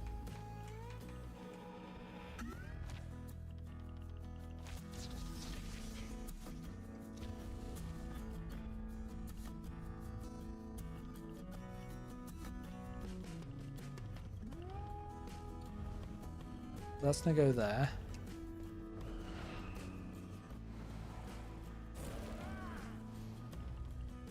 We don't have a stun. Obviously that could act as a stun. That's our spammable.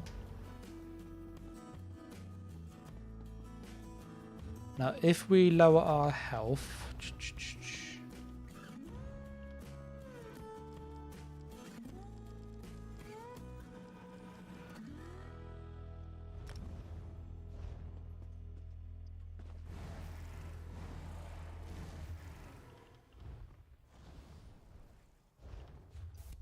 Oh, so I hate when that bug happens.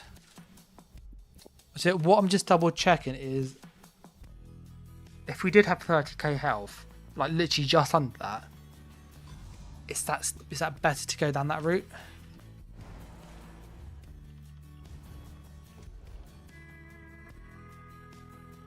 The 7-3 8-1, so that's pretty decent, that is.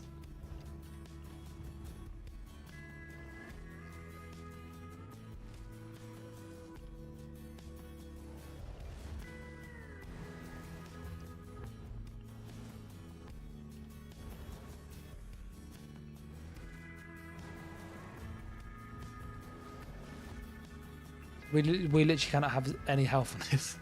Oh, we've got death dealers, so we have to take death dealers off. Yes, we couldn't use death dealers. Okay, let's switch that out and try marking.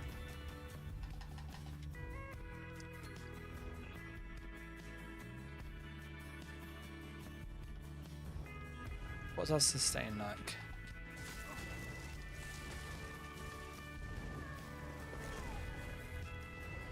$1900. That sustains okay. 3-8. Let's be 4-6. That's pretty decent. That is 7.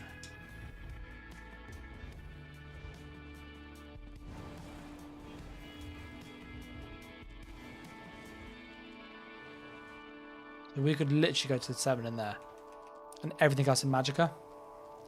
I'm really like trying to push that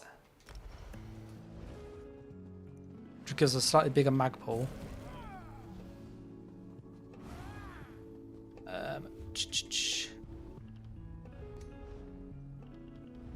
Then I'm gonna do something quite like cheeky with this. Let me get a sword and shield. Sword, shield, and we'll get an armor glyph. Gonna be prismatic.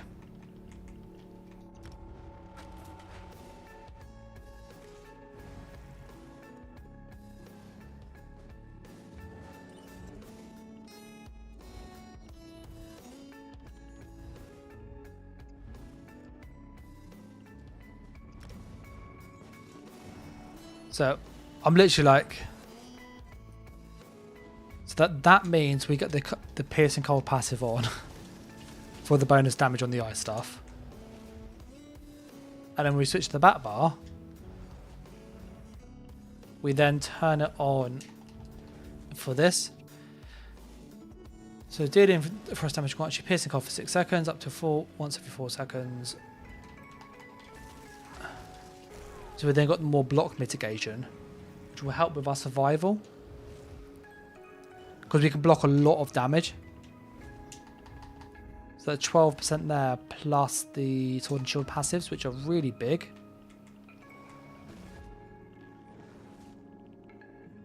Yes, that's 32% more we can block by doing this. Can we get the damage high enough? I think this might be the way around it, actually.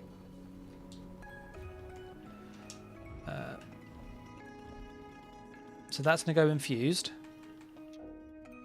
I need to get a more transmute quick. 1 second. Sorry, I said this one's taken a bit longer to do because essentially Warden got really... The changes were small, but they actually changed the class quite drastically, which really affects how you build it.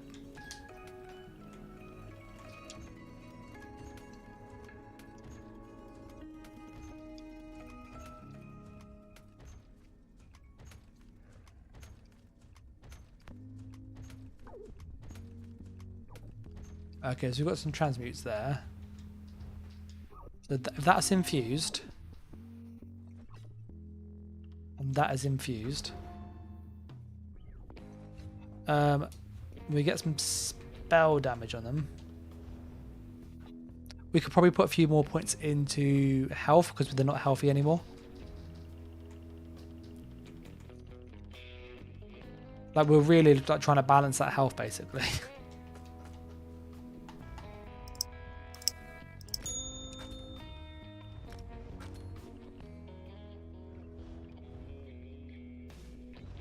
So what's our max health on over here?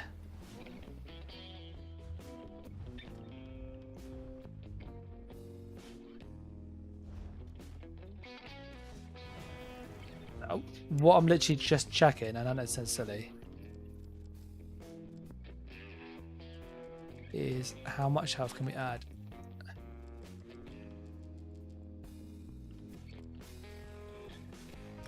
We're just over.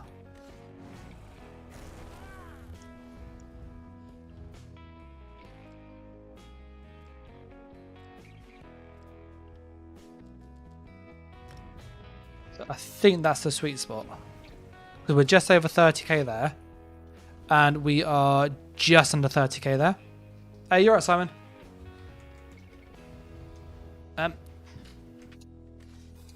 We're trying to make Magic a Warden because it's really like it's really awkward with what they've done to the class.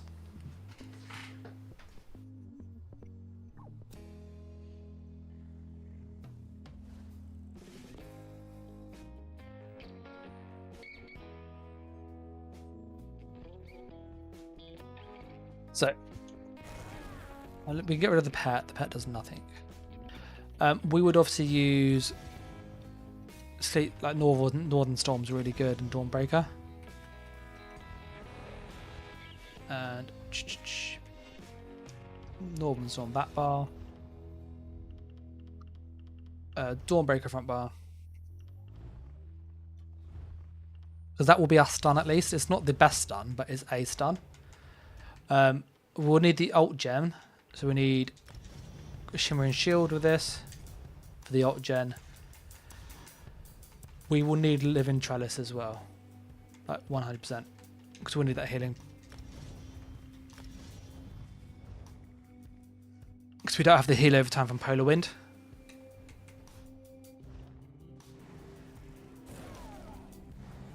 So what's that heal? That is okay. That's pretty decent actually. That's somewhat viable because obviously we get the that'd be 7-5 there. So it's be a 7-4.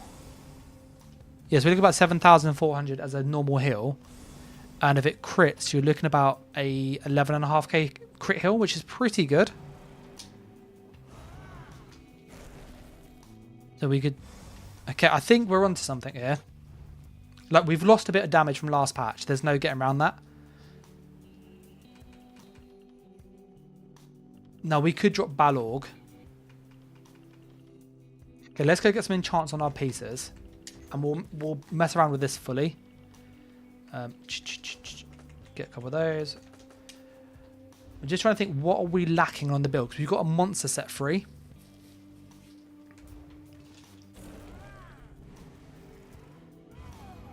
Our resistance is pretty okay. We can obviously put the impen on. There's no impen on this at the moment.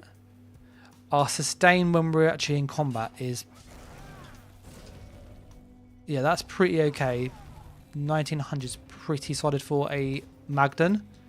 You can also use the Amundus to add more to that.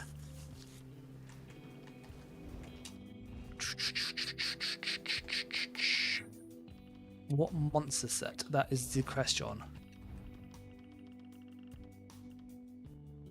So you've got Balorg.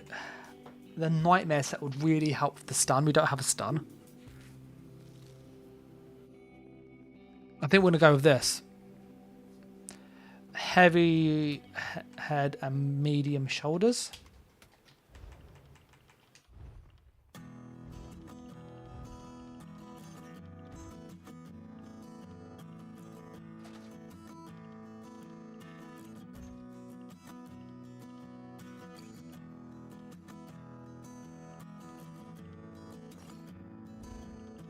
So my thinking is, basically we do the 1, 2, 3, 4 Dawnbreaker 5 light attack. This is an instant proc for big damage. If Dawnbreaker's not ready, we've got that constant stun anyway for free. So we're stunning them on cooldown.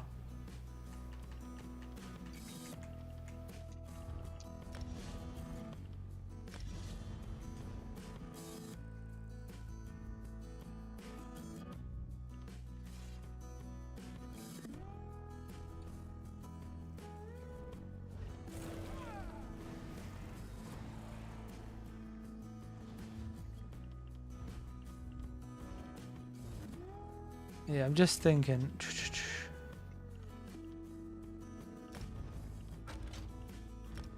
The monsters that I'm not quite sure on yet.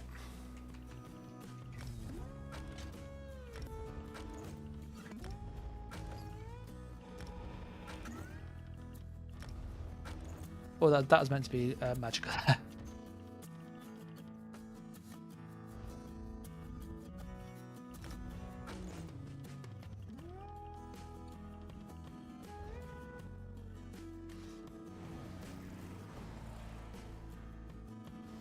Yeah, so that works there.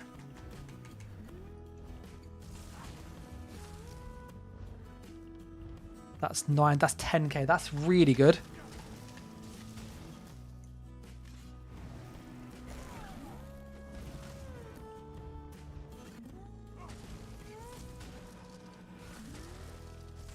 So that will charge nicely.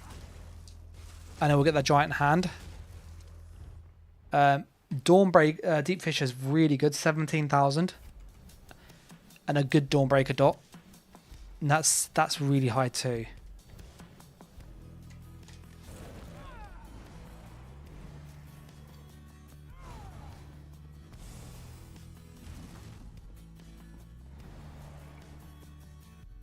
Yeah, what do you guys think of this? I'll show the superstar.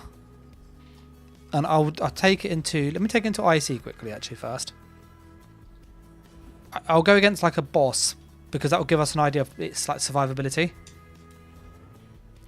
And we can also kind of get an idea of its sustain. I'm just a bit worried about the sustain. It's... 19's good.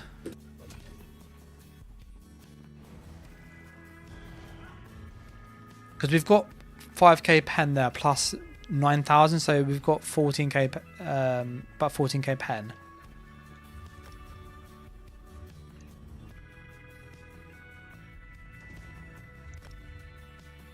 So I'm just a bit like,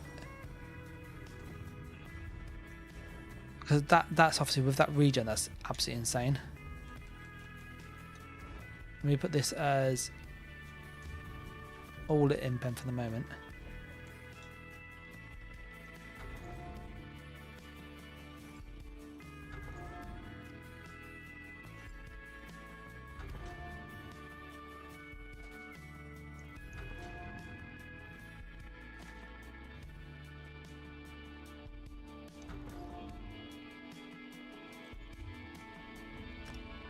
Okay, so we've got that all in the impen. Yeah, let me put a poll up and see what do you think.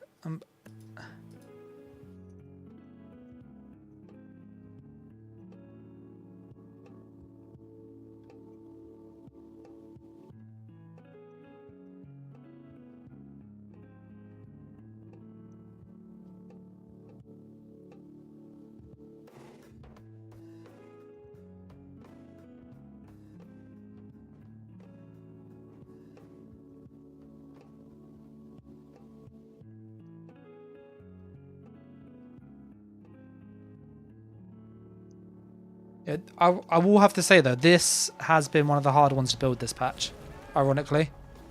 Like, even though Magnum's not my main character, the changes make it really difficult to like get it in a good place.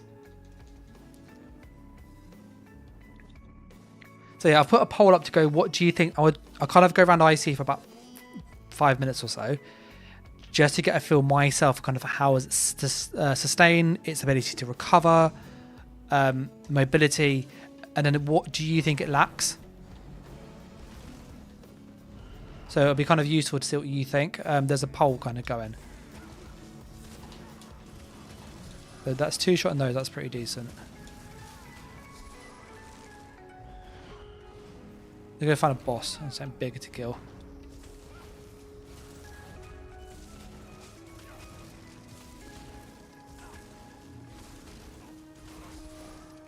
So that's for the nightmares. You saw that. That was really nice.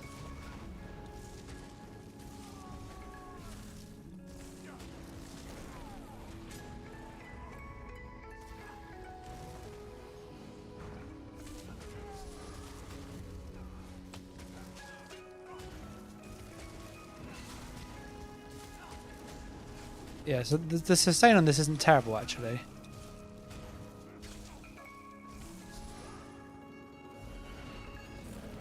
Yeah, let's go to the boss. And we'll get an idea of kind of its ability to bounce back when it's low health.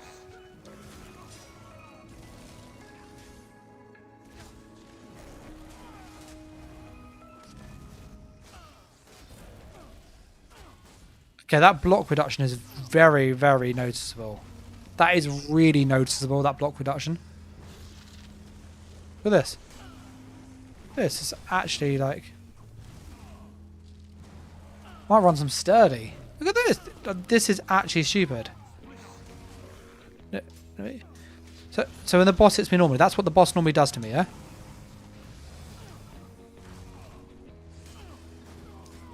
I'll let him do the same thing to me, okay? Let me heavy attack, get some resources back. Yeah, so literally... That is so much damage reduction.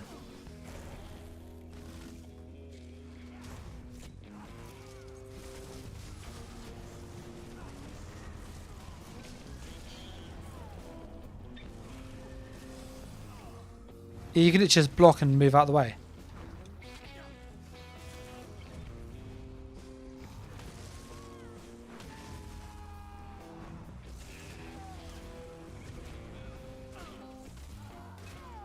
Yeah, that's pretty good. Is to take like 2.5k.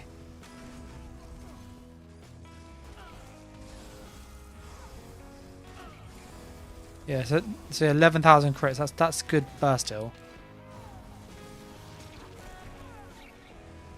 And obviously this is without any chitin. So with chitin and stuff, it would be way more survivable.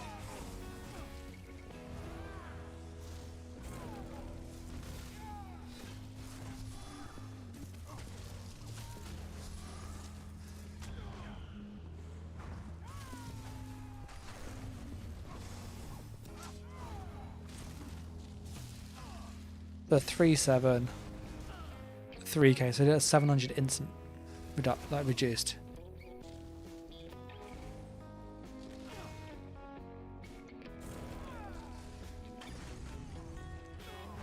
Eight and a half they do.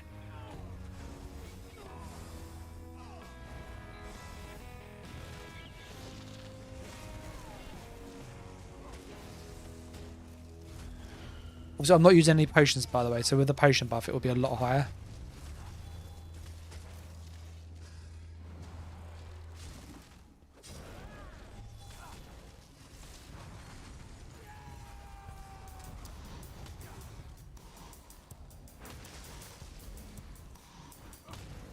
Yeah, I don't think we need...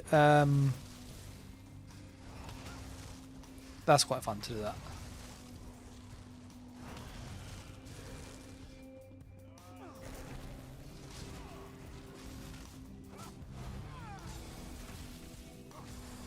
Yes. 7k. 10k, almost 11k there. I was looking at the hills. Yeah, so it looks like the burst hill is just under 7k. And then if it crits, it's just under 11,000. So I think that's pretty good. Oh, you're right, Gustav. Yeah.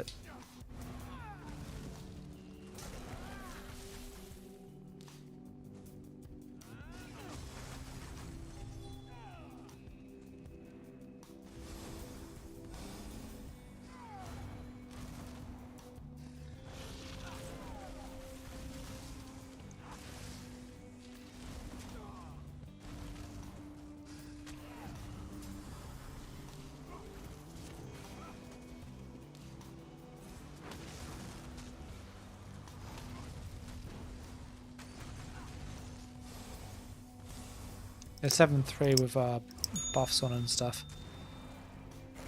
We're gonna let him kill us. Let's give him an idea for how it feels. The pole's actually damaged. It's the same mobility. Can you please do a necro video? Love your videos. I've done 2 videos for next patch. They're already recorded on the... I was meant to hit exit. They're already recorded and they're both Magicka focused. One's a ranged macro and one's a melee macro. And essentially they use proc sets to really just fix the class. Because proc sets work in every environment now, next patch. So no CP they work, CP they work. And they also utilise the blast bones doing damage skill. So yeah, they're pretty decent. I feel like this is going to help. We probably need to keep this. What's this tool tip? Let's get some.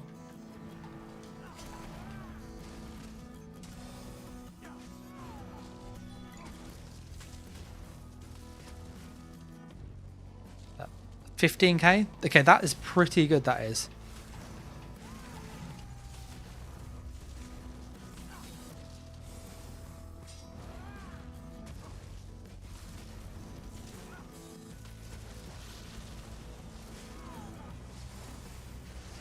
The melee one is a vampire.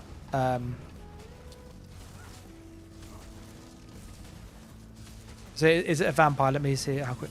Yeah. Yeah, so you can bounce back with 2 heals. That's pretty good.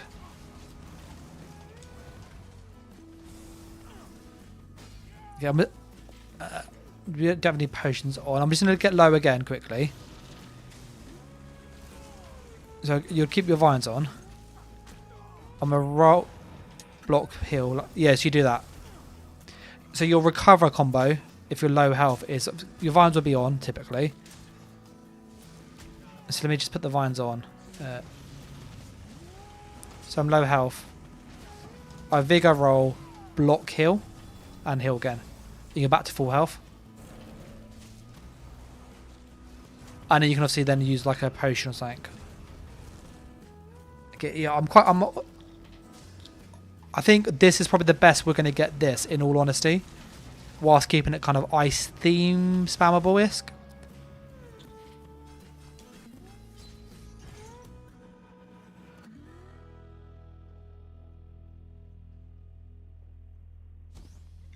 But yeah, that was taken a lot longer to kind of get just right.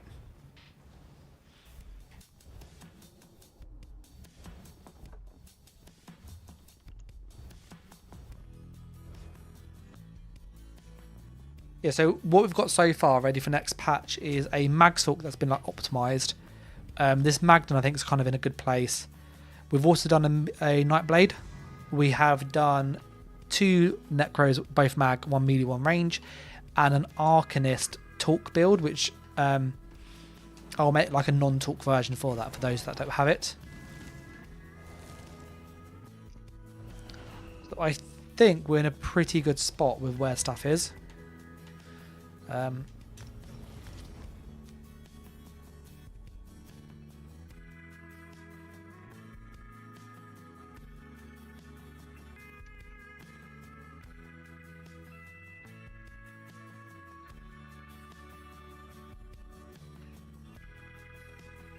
Yeah, I'm just trying to think if there's anything else to add to this. I don't think there is, in all honesty. Like, you need a scribe skill, and we don't have a stun. That's the only thing we lack. Is there any other stuns in scribing? Let's have a look quickly. I don't think there is, in all honesty. Or not that are reliable. Because we're using ice stuff, so that's not going to stun for what we need.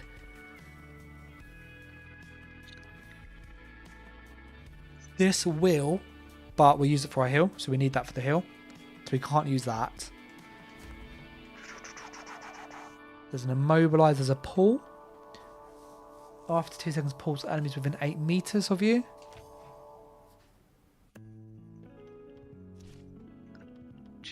I don't think there's a stun here.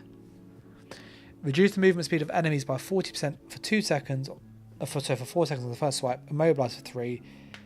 And stuns on the 3rd. Okay, that's not useful because of how it works.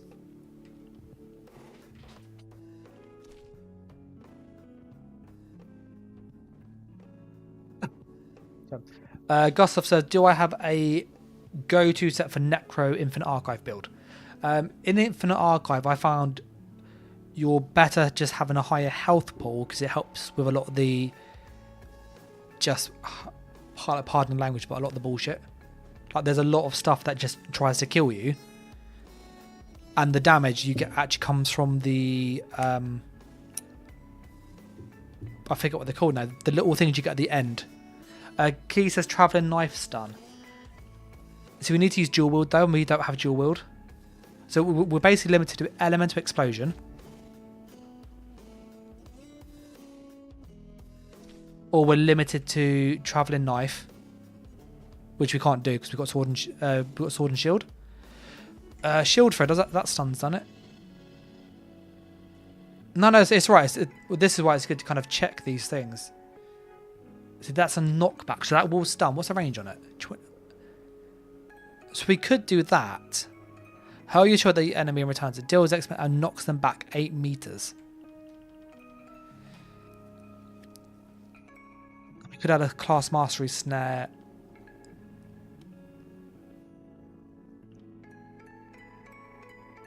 Just seeing if there's anything good. That's such a weird one, Thief Swiftness.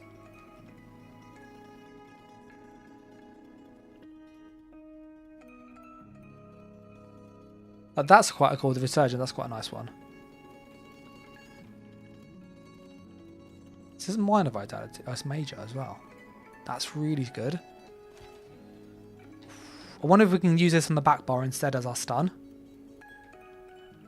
Because the heal, I've used this as a heal before, by the way. So you can use it like multi-target, and there's one that gives you a heal. It's a really weird setup. This one here. So what happens is that heal procs every enemy you hit. So if you hit 3 people, you get 3 heals, which means there's actually quite a good heal. But I'm wondering whether we did knockback, which it's a stun. It's an awkward stun to use. And what would we use with this?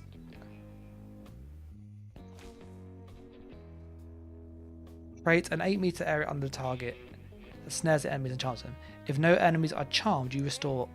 So then that makes this really cheap, because that would always give us the 1400 back, which would make this a lot easier to use. So it'd be 2100, which we could probably afford. Whereas that's 1600 recovery, so that's slightly more, but it's over 10 seconds. And it's also mag. Oh, there's mag and stam. We're gonna probably do this actually, and then what else are we lacking? Crit chance is always nice.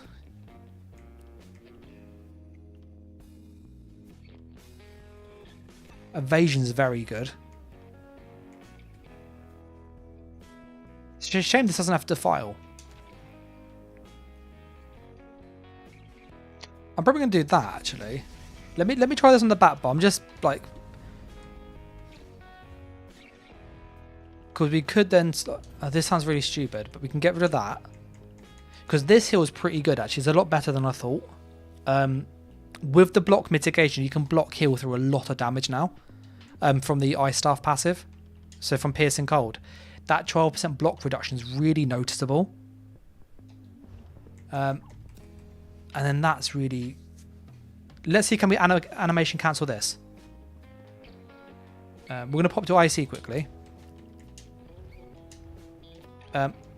Before I forget for Gustav, what I was saying with the IC, Infinite Archive, sorry, is like stacking health to like 35,000 health isn't bad, and just use the status effect one.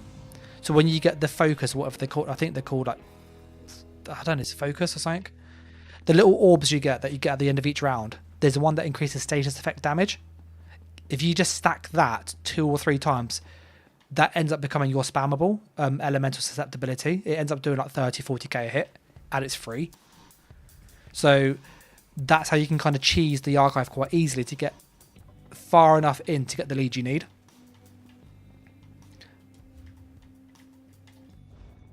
Simon says, hi, I wondered what tweaks you would make to the 1-bar sulk. I want to kind of set that up in a bit as well. I want to look at this, whether we can get a scribe spammable win. Okay, so you can, okay, that's quite good.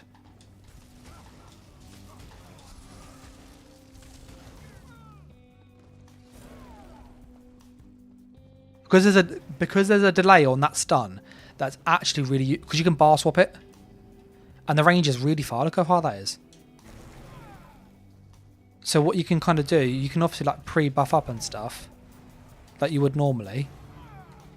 You'd have your deep fisher tick in, go for the stun and the swap, and then do that. And what's also nice, because it's on the back bar, when you're being defensive, you can just... Yeah, that's definitely the way to do it. I like that. That's a really good find.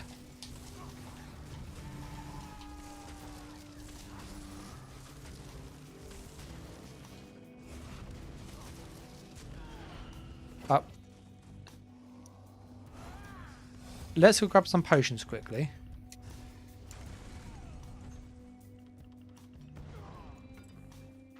Yeah, we've got some potions. I just want to see how quick can we bounce back with a potion and a burst heal, because that's normally what I do as a kind of recover combo. Like, it works really well on most classes.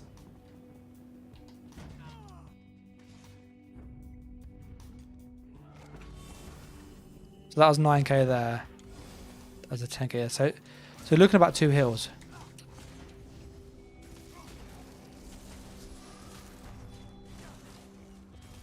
Okay, I really like that sword and shield. That's done. Okay, how much does he do to us? So he does 9.5k a hit there.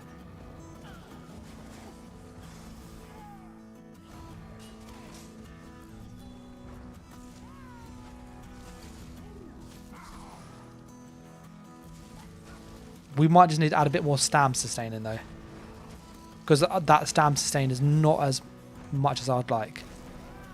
Right, so that's 2-9, that one, 3-8, 3-7. Yeah, that block reduction is really noticeable.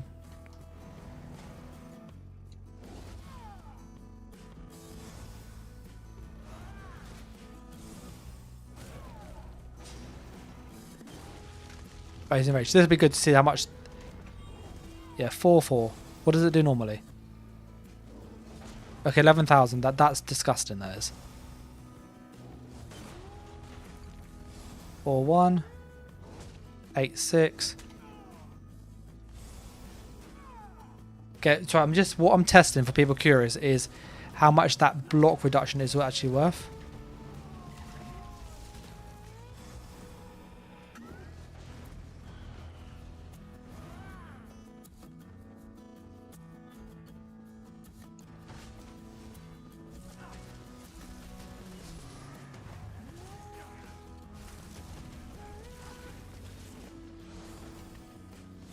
Yeah, so 2 heals got me to like over half health, that's pretty good. That is. All right, we're gonna die on this one. I'm happy we found this skill. This is actually quite good, because although it's a lot of stam cost, we get that like half of it back. So it's a 1400.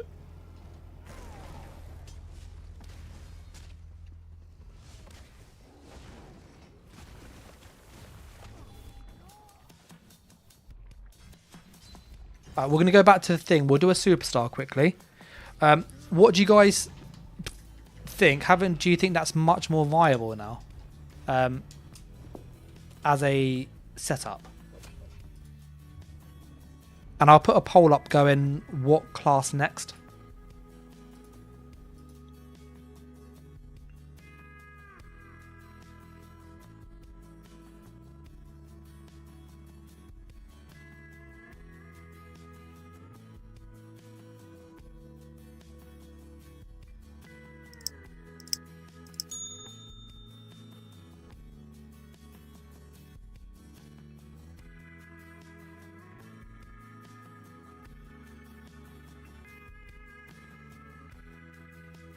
Okay, I've just put poll up, so 1 second. So is there like a specific thing you want to see? We'll just pop to my house in this. And I'm just wondering, just thinking aloud now, so back to this again, is we ran this because we didn't have a stun and we needed the ult gen. We now have a stun. We can run Vigo here again.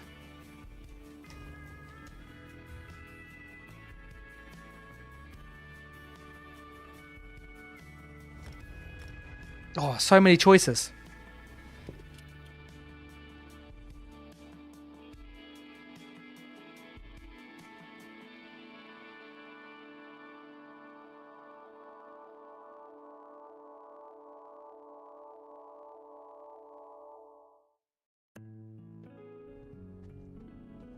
I'm just going to put this where I leave the others, and then we'll superstar him.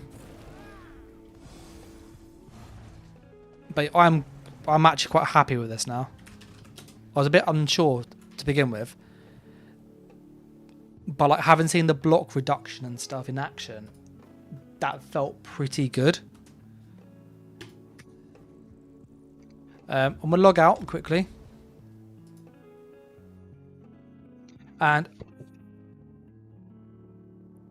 Gustav was asking about the Necro. I'll quickly showcase that and give the poll a couple minutes for people to like have a little think. And I'm just going to get a drink whilst this loads in, okay?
Hello. Yeah, there's a poll going if people are curious. It's basically on what build or class should we set up next. Okay. I'll kind of go with whatever the most is or what I'm feeling based on that in a couple minutes. Just really quick, people were asking about the Necro earlier. Necro wise, the melee one is using this. It has Master Lock, which goes to 7,500 when it's fully buffed. And then that scales even higher with that, like the debuffs on the target, so that's really, really nasty. Retri for great sustain, Essence for even more damage and more stam and healing. So that's really, really useful, especially as we're melee on this build. So we end up having good damage over time and some decent burst. So with heavy attack and then swap bars, we've got some dots there already. Got some status effects on them. All of that stuff hits a bit harder now. And whenever you want to do the Master Lock, we just go pop. And the Master Lock's on them. So that's how that one works. The Master Lock is really easy to proc. I'll show you the damage with it. Just so you can see like how high that hits. So that's our buff. Our Master Lock is 7,500. Which is really, really nasty. our spammable is 9-3. So again, we've got pretty good damage on this build. The ranged version of this, I put help next to it because we were talking about in chat about that Magro needs help, and this is what we came up with, which I think is pretty decent. The superstar for this one is this, so it's Gunnar's Nightmare, which is our stun plus just damage. We have a scribe stun, so we can stun them before this nightmare goes off. So we got some delayed burst with blast bone, so it's really good burst at range. We've got Way of the Fire to give that consistent pressure, with Wretched for that sustain, and we have Markham for just a bit more damage, or Mythic of choice. Again, an Inferno back bar, so when we heavy attack and we do susceptibility and sort of bar, that's 4 dots on them. We can get a damage buff, so you've got lots of like damage over time. And you got the blast bones to go off. Just looking at the poll, it's kind of literally split 3 ways.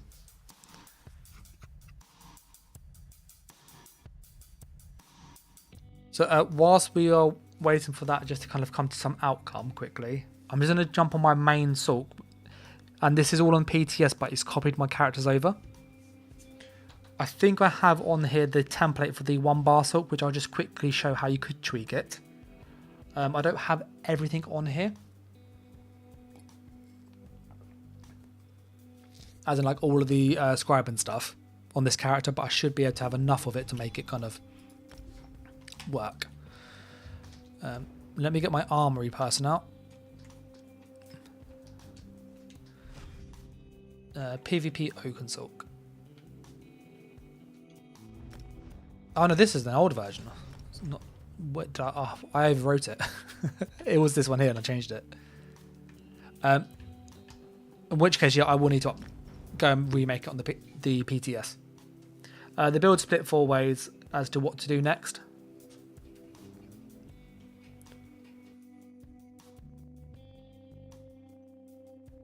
I will quickly just switch to the Sulk that I have down here.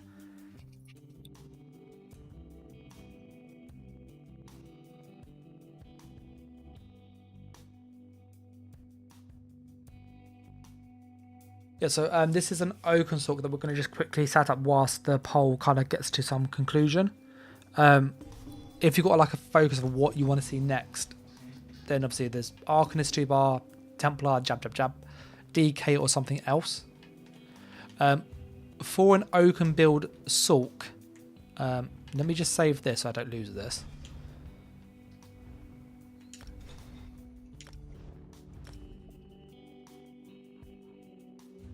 So that's what that is. For an Oaken Soul Sulk, you are still limited quite heavily by just bar space, but also set choice in all honesty. So we need mythic items. It's High Isle, that's the one they sold this for everyone.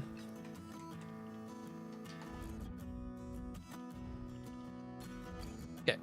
So set wise on a Oaken Sulk, you want Crafty Alpha because it gives you so much max magicka. This is really good. You often use like Wretched. So you either go 5-5-1. So like 5-piece trainee and mythic. I would probably, and I need to play around with this. I think I did this last time. I think I went with Weapons of Trainee.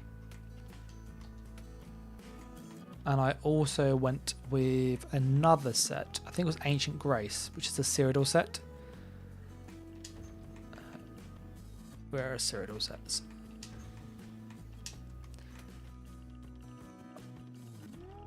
Is it in Grace of Ancients? So what I did ever recall, I'd trainee here. Then I would do ring and neck down here. So I'm just thinking out loud, because that's there.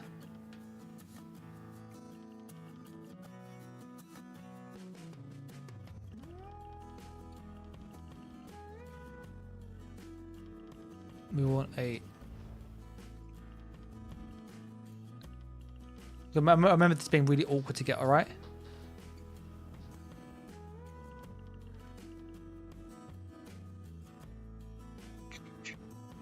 So that's 1400, 1350, or 2 for health. Then let's go get the trainee stuff.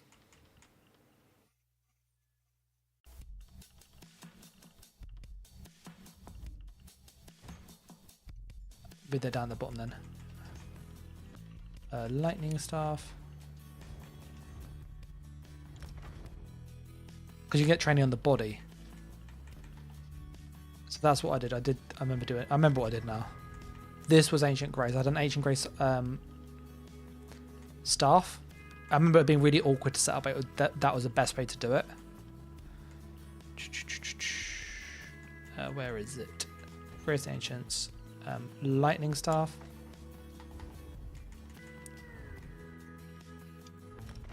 So I did that, and then I had one of those, and I had a trainee piece, which I will probably just try and think about maximising it. Go for crafty Alphic jewellery.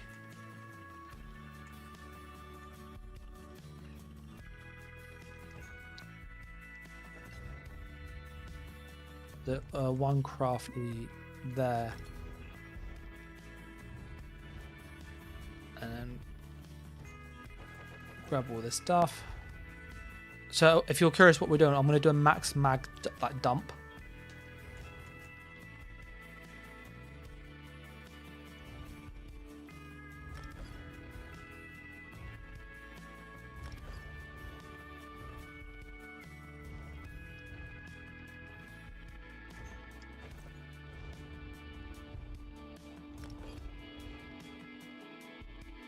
Now freeze the monster set, and then if we did this, I think Engine Guardian is really good because it helps with defense and sustain. But we could go with one Doma House and one a Swarm Mother, I think it's called. We want too heavy. We need a medium engine too. Medium shoulder, just for the passives that we need. So impen, and there is a poll going to see what we'll do next. I'm just kind of throwing this in the middle whilst we wait.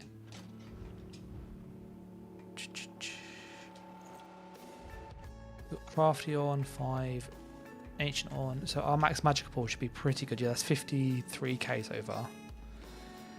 I don't believe, if I recall, this adds anything to our bat bar, like anything to us.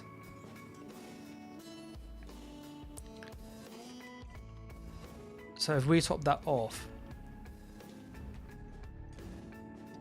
I think our magic stays the same. Yeah, because it turns off the bat bar, so you can't benefit from it. But obviously this is our shield. You need curse, in all honesty.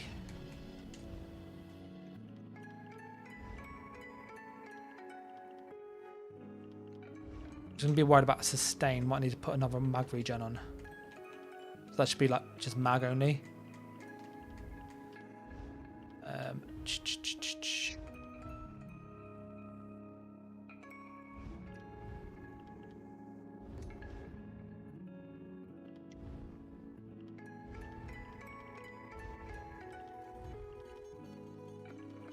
We could overload. That's better. Spammable, that we don't have crystal frag because you need that burst.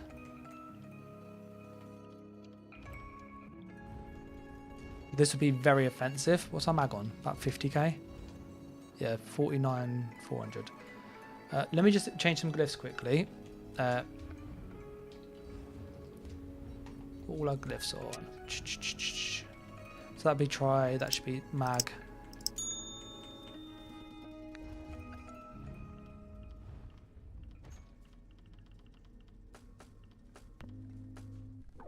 And then we'll quickly go on to whatever's the most popular once this is finished.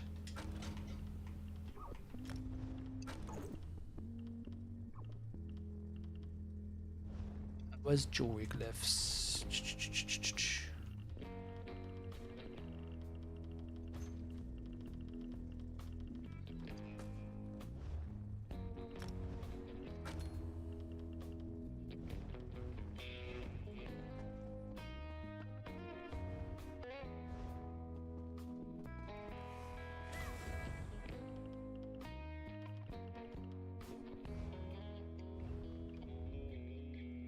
1700 mag, which is it's decent.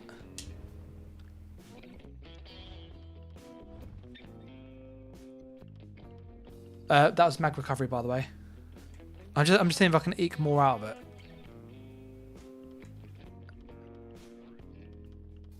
That'd be reinforced. The resistance values will be a bit low, but there's not much you can do about this. The shield would obviously be really big. So in PvP, that's probably about 14k in Cyrodiil. We'll check in a moment. I think it's about 14k. My health is a bit lower than I'd like.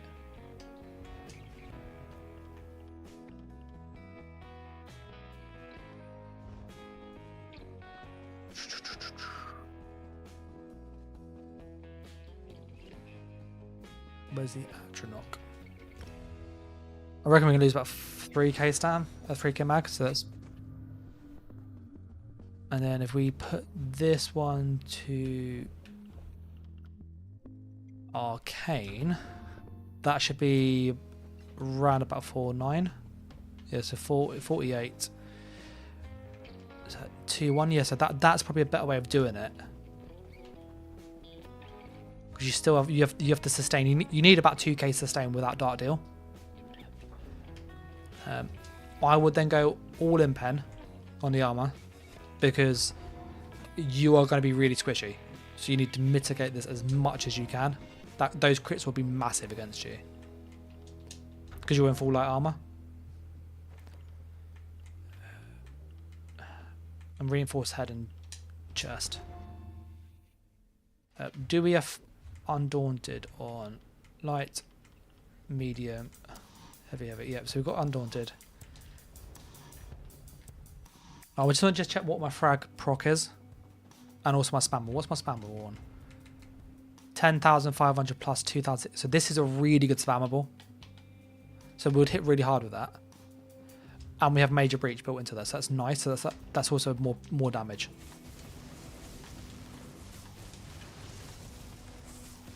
Frag should be about 20k. Yeah, 20,100. This should be about 14. Yeah, 14. Yeah, so okay, let's go into IC quickly. I want to just check how big the shield is. We are currently on 19. It's going to be 14,000, I reckon. I'm saying 14,300 is what I think it is off the top of my head. Something like that. 12,700. Will it go up if we go into a keep? That's still not bad shield. What's that? 12 on top of that. So 27, 39k effective health, which is pretty good. I'm just going to do a quick boss test, because that lets us know basically how survivable are we. But I think this might be what I'd use on my new 1-bar Sulk. Just if people are curious, like what is he doing? Because your shield heals you, so that just becomes your heal.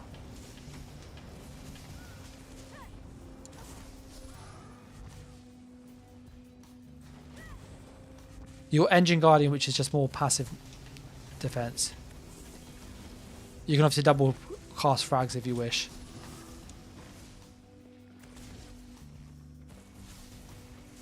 That spammable hits really hard.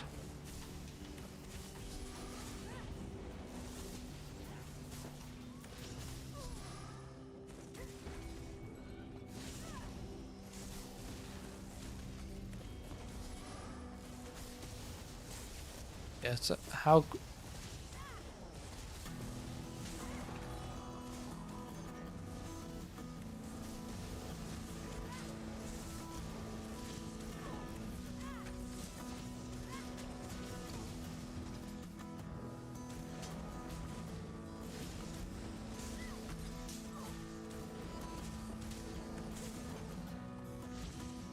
So if you need to go, obviously he's enraged by the way, this is why he hits so freaking hard.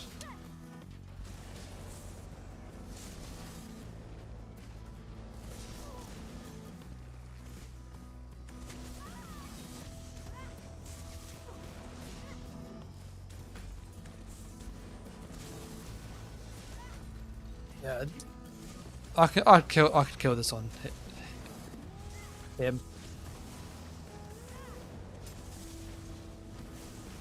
So when you're fighting somebody who's like quite bursty, I would recommend that you go and skill shield, skill shield.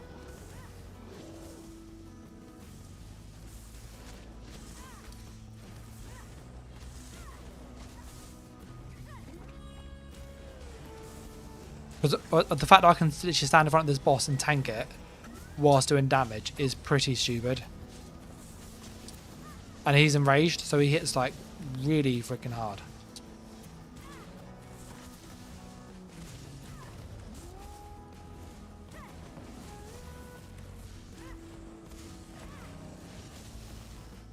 Yeah, we're going to leave that one there.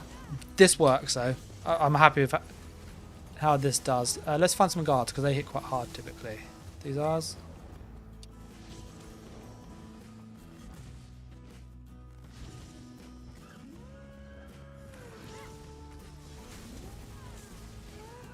So the damage is good.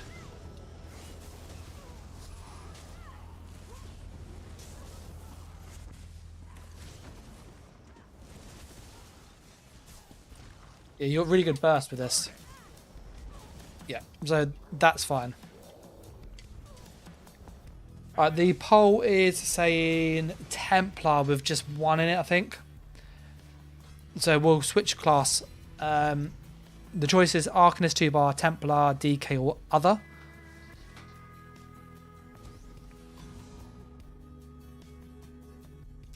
I'll just tweak the CP as well really quick, Simon. And then you'll get an idea of kind of... This is my initial thoughts. I will obviously test it more, but this is probably what I'm going to run. Champion points. Oh no, that's not champion points. Blue ones, Master Arms, Weapons Expert, single target, direct damage. That's 6%.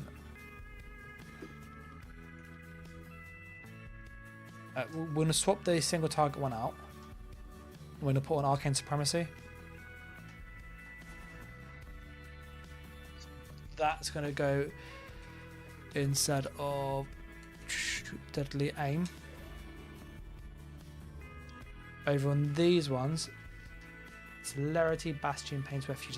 We're probably going to drop Celerity. It's huge. See, that's useful. That's really helpful. That is. I don't think we need the Sustain by Suffering anymore. We can probably take that one off. We need Pain's Refuge. We need Bastion. We need the armor. And we need the health.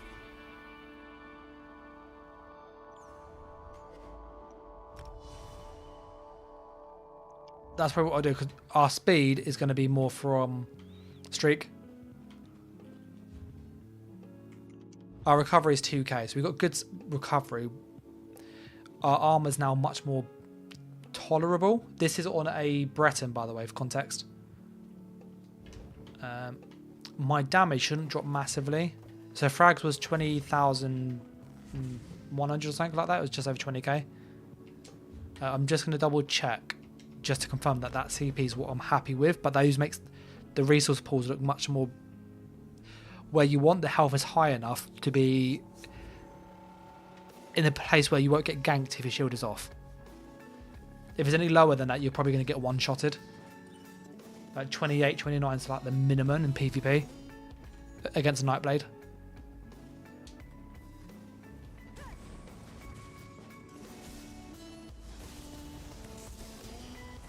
So last time it was just over 20k, if I remember.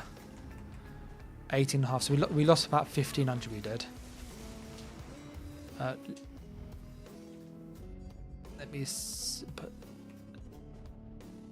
that on instead.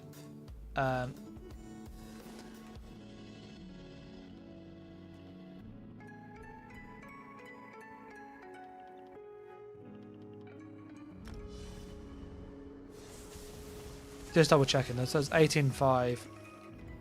21. Yeah, so you do lose a fair bit.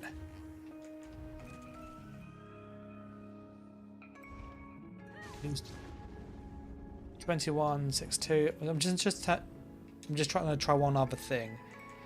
Let's take off weapons expert, which is very good. Put soprano.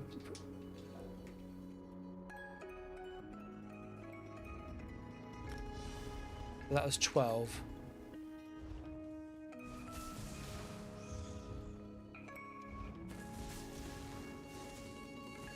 Five, 1, 4, 1, 1, 5, 4, 0. So I'm just is it damage done? I remember it being really weird. It used to.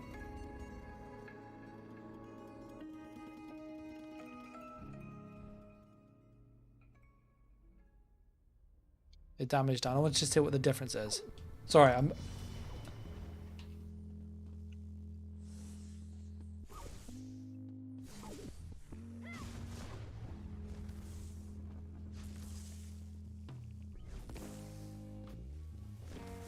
$11,609.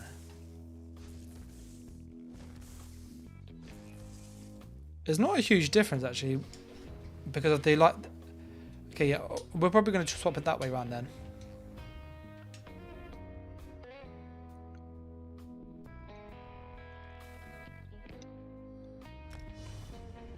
So yeah, I think this is what I'm going to do on the CP for the oak and sulk.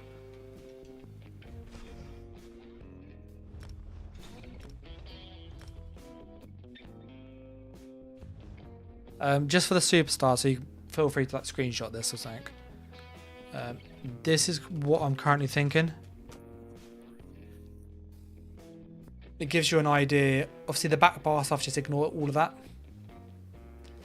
But we've got 2k regen, which is awesome. 50k mag, 28k health.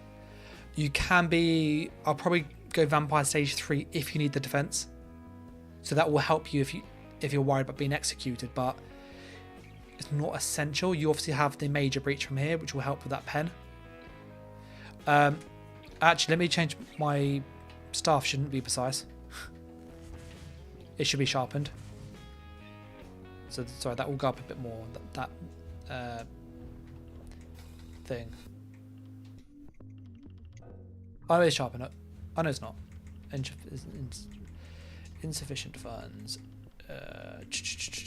Ultimate. I've already got it out.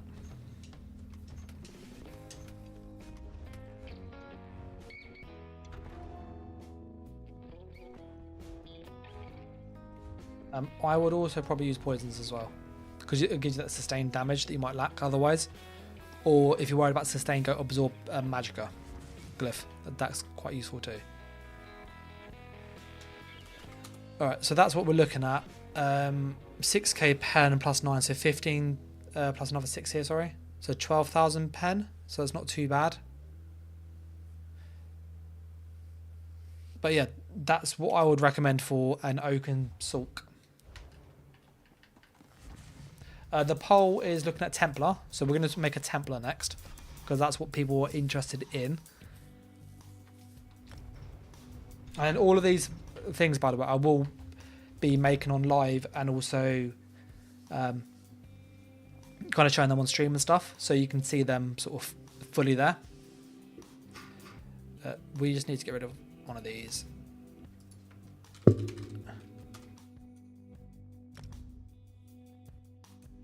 So Templar. Now, with the Templar, we're going to need to make a decision. Is it a ranged Templar or a melee Templar?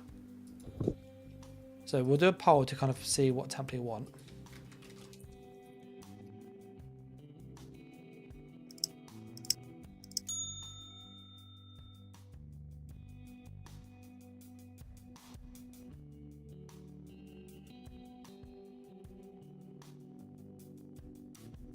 So what you have is 4 options.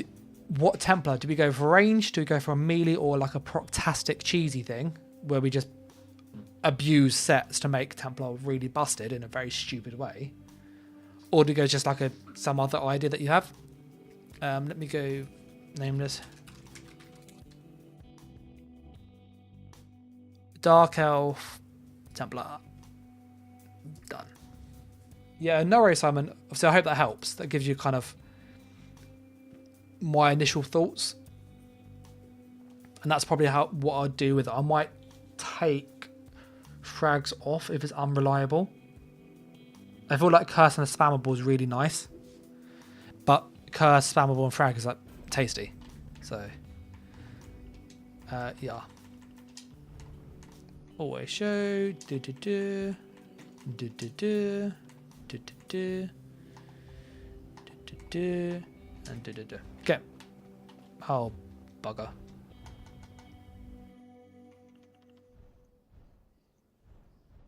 There we go. Sorry about that.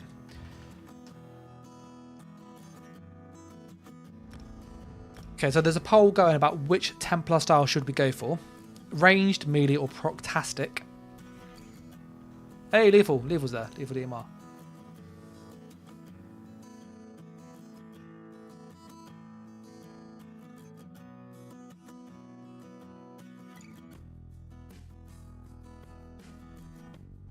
So,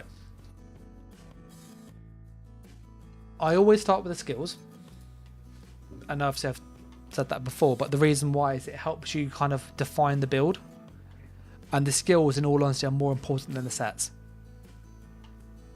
Hey, Lethal's, I didn't know you were streaming. Just saw you. That's it. There you go. I've messaged you in game. You're welcome to come over if you want. The let me check the house is open. Cool. It's very late. You can tell like when you're tired, and you like your processing is a little bit slower.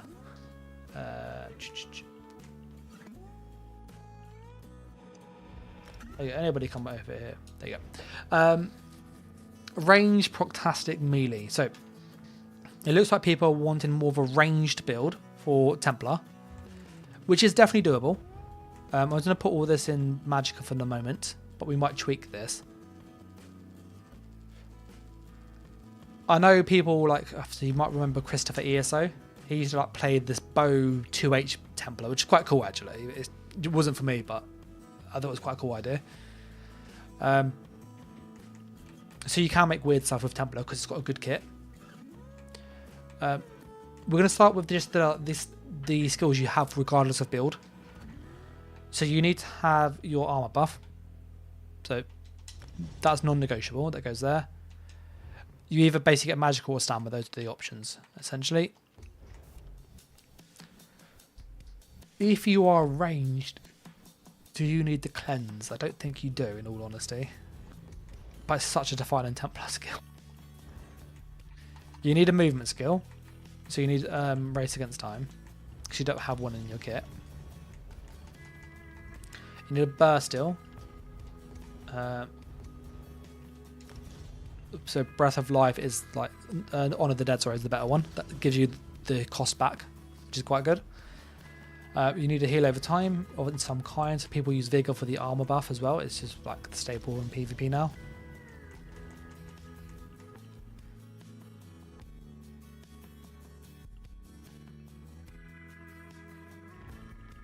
Clips, and then obviously Live in Dark is very good. So that could go here instead possibly, or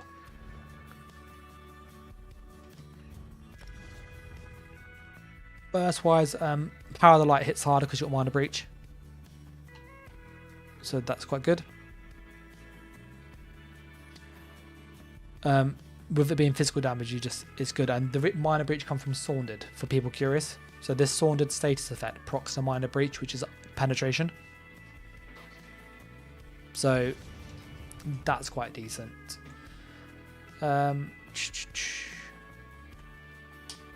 Okay, it looks like range is kind of the style people want to see. For range, you have a few ways of doing this now, and these are going to be a little bit out there, so just bear with, okay? You either go as a javelin spammer, which I know sounds really stupid, But Javelin is one of these really weird skills. So what makes Javelin so strong is that it ignores resistances. So yes, the damage is low on the tooltip, but it bypasses armor, which means actually it hits pretty hard considering. So if you compare it to other things, you get similar damage. The issue is it's quite hard to sustain if you compare it to other spammables like this, for example. So if I use elemental weapon, that's an easier one to show. So imbued weapon. And then I've got combat metrics installed. So what we can then see is when it loads, is it going to work? Sometimes the PTS is a bit funny with this, with like add-ons, and they take a little while for them to like, update. I don't think it did. All right, we'll have to just track it ourselves. 3606, I think it was. So the glyphs again. Yeah, 3606. So that's it. That hits for 3,600. 3,600. Because this bypasses armor.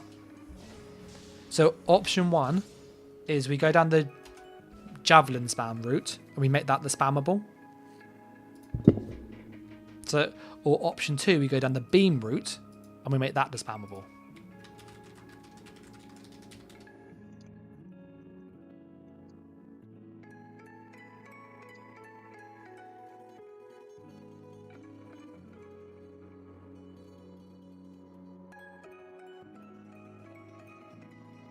Okay, so there's a poll up to go which route. So that is one way you can build it.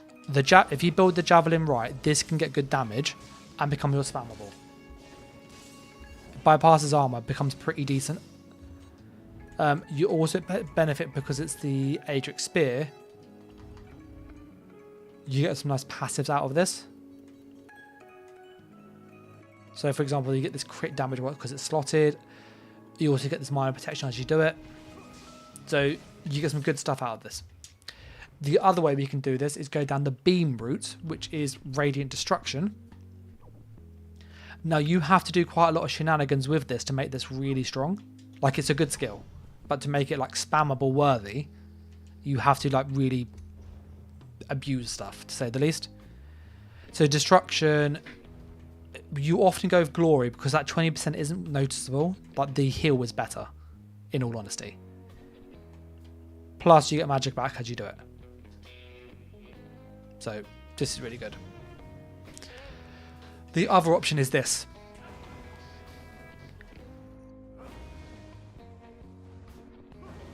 So that is an option.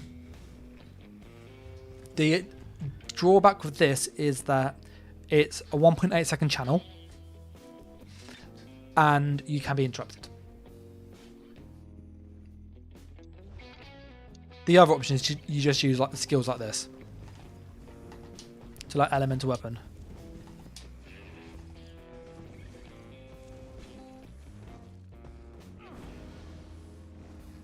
So it's kind of, I think at the moment it's on beam. So we'll kind of look at beam then, okay? So we're going to make beam the crux of the build. We'll make a beam blur. So that's going to go here. That's our spammable and our just everything skill. But you can add dots if you wish. This is quite good for spell crit, just as something to consider. And the Bane is really nasty. It's like a 32-second duration. It's on for ages, basically. But we need to boost this skill. Now, for reference, this is 1.8 seconds of cast time. Now, it doesn't matter about how you go and, you know, if you increase your damage, everything goes up. So we can compare this to others and just get a rough idea where this needs to be compared to a spammable. So this is 9504 and it's every 1.8 seconds.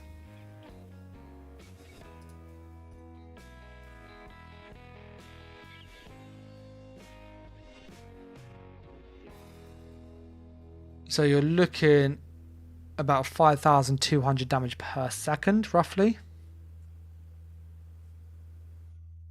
So it's about 5k a second, give or take. So it's not huge, but if you compare it to the other spammable, this is like a lot more. So it's just under a spammable. So what we're going to do is we need to go and use proc sets to abuse this. Now, a lot of people will go to Cyrodiil. They'll go and get Deadly Strikes. This is a medium armor set that increases channeled skills by 15%. This is good, but there are better skills in my opinion and better sets. Because the problem is, and Arcanist has the same issue with their thing. So we'll put on all deadly.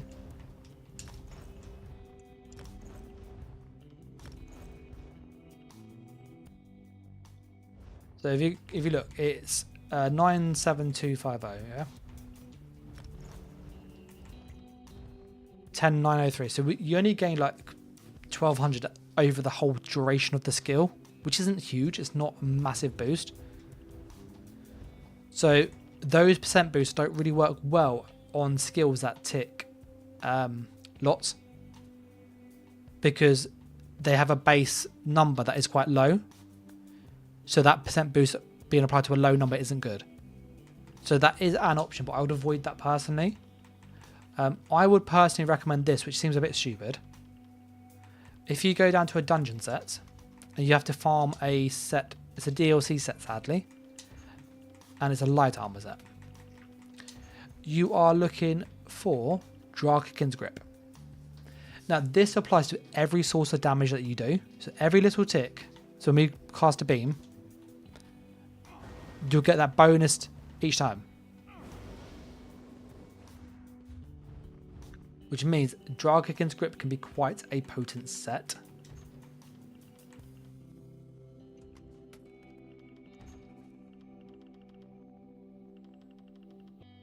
So we're going to get jewelry and weapons just to kind of show this quickly.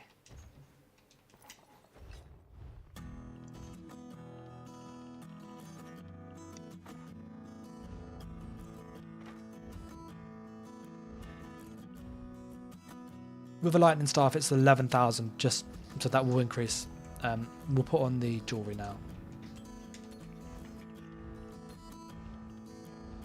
So you can see it's 11,000. Add on the last drag a bit. It's now 12,000. So we instantly got this up a bit more than it was. And obviously this isn't without any glyphs and stuff. So Draga and Deadly is quite a good combo for just really making beam really high. But there's another set that, and you guys might remember its name. It's a fire set that increases your damage done to people. There's a bleed set too that increases your damage done to bleeding people. And there's a fire one as well that when you hit them with a dot and stuff, it causes fire to proc on them. I'm thinking of the bleed one, which does a flat damage. I think it's like Dragon's Appetite. Something like that is... Yeah, increase your damage done to bleeding enemies by 225, yeah. That's what I'm thinking of. Dealing non-bleeding damage to bleeding enemies generates a persistent stack of Dragon's Appetite up to once per half second. After 10 stacks, you consume the Appetite and heal for 4415. The heal effect scales with the height of your max magical or stamina. Dragon's Appetite is a crafted set, so that is something that you can consider using instead of Deadly. So we'll go down to craft sets, and this is just something I've been like messing around with in my head for a while. Which DLC is it? It is from Western Skyrim, so it must be a Skyrim one.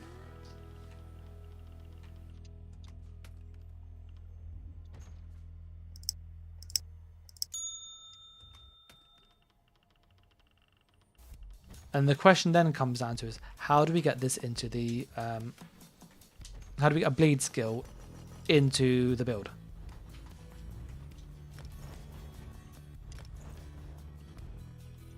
Because this basically doubles as a damage set and a heal set if we build this right.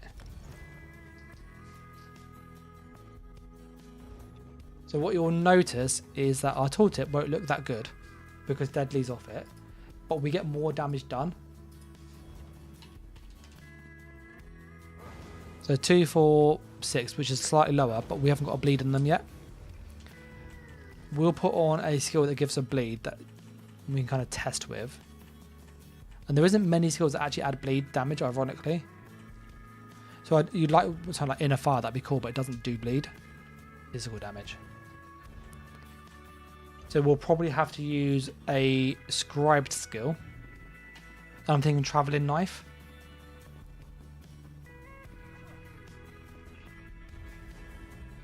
Let me quickly grab all the grimoires.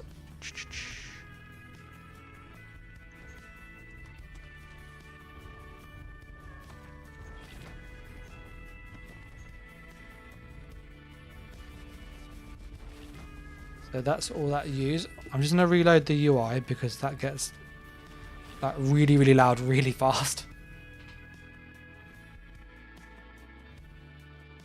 And I will go shortly after this because it is gone midnight.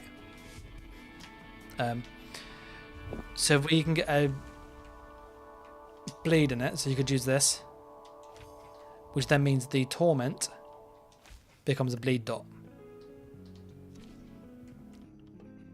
The shield throw doesn't have bleed, smash has bleed, but you have to be melee. So this is the only ranged version that we could get. Vault is a bit awkward to use. This has no bleed yet, which is sad. And these don't. So the only raw option we have is Travelling Knife, bleed, and Lingering Torment. If you change this to poison, the dot's in a poison dot. So you do need this beyond bleed, okay? And then we could go and put on vulnerability to make them take more damage still. We get force, brutality. There's a few options there, okay? I was going to put on uncertainty for the moment, knowing it doesn't do anything.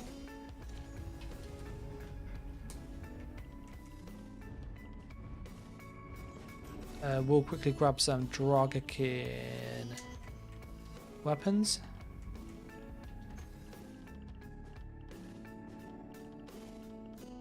I get 2 swords because they're flat damage boosts. So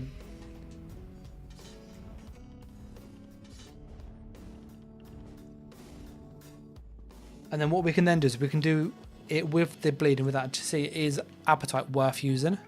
This is something I've been thinking about for a while. So 2, 4, 4, 6 is what it does.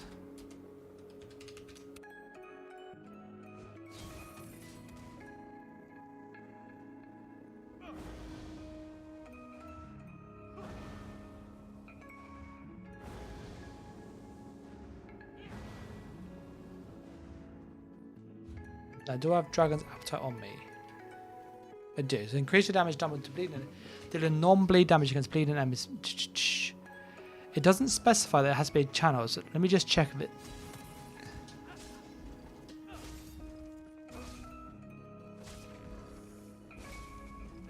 Maybe it's a permanent buff. I'm just having a look at the buffs because it's not showing on the thing.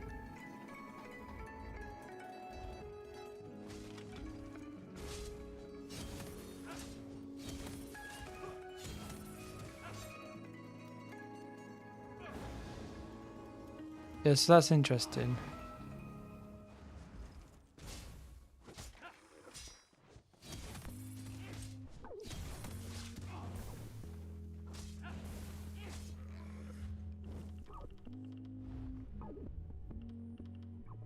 So the Dragon's Appetite doesn't look like it's...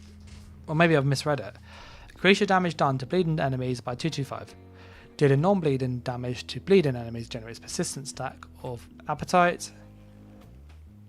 Up to once per half second.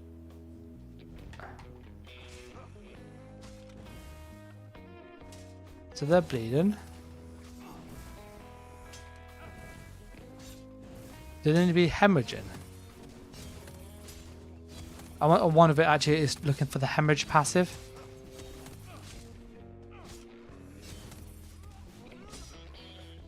Sorry, I'm trying to find out why it's not working as I would expect it to. We're going to get Vampirism because we can force the hemorrhaging passive. Status effect, sorry.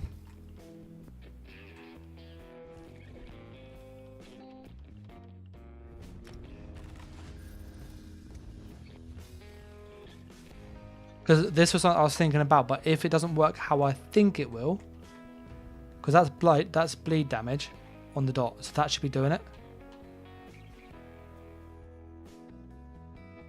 But it's not. Whereas that does guarantee the bleed status effect.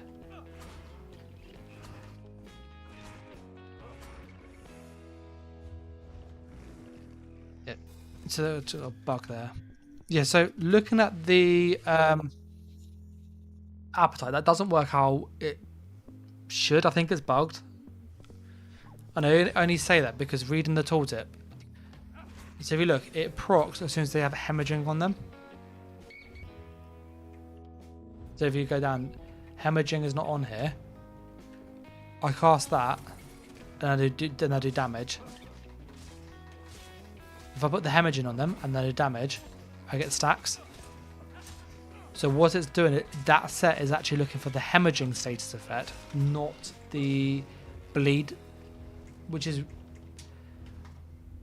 either I've misread it. Increase your damage done to bleeding enemies. No, a bleed dot doesn't count as bleeding. It has to be the bleed status effect, which is a little bit unclear. If that makes sense. Like I get what it's doing. It just, so this won't work how we would want, because what I was hoping to do was to do this, and then beam. And you can see we got a nice boost on that. So it was 2.5, and without it, it's 2.4. And obviously that's small numbers, but that you got to bear in mind that scales with the execute scaling, and all the other damage boosts we'll put on in a moment. So unless we can get bleeding at range, I don't think that's an option.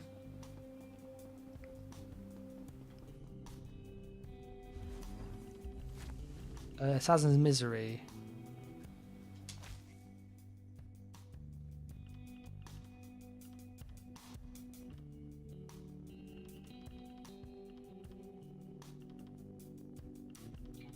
So we could try this. I don't think this would guarantee it though. But I'm just trying to find out how to, and I might have to come back to the drawing board on this idea of the appetite.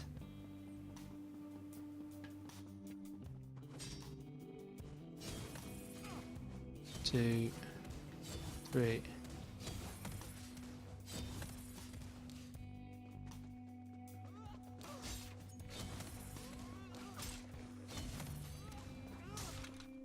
So obviously you can't proc this on the target that you want, because the initial hit is physical.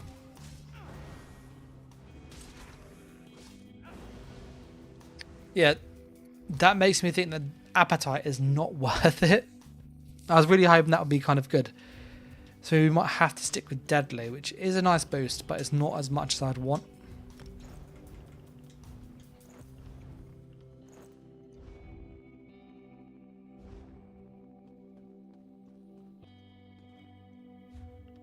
Okay, so we'll just push this as high as we can get this.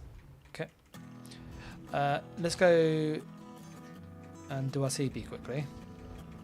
We need this to be about 20k for people curious.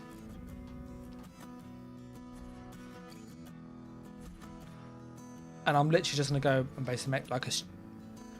Essentially this will be something that will sit with a group and you just spam beam. That's your only job.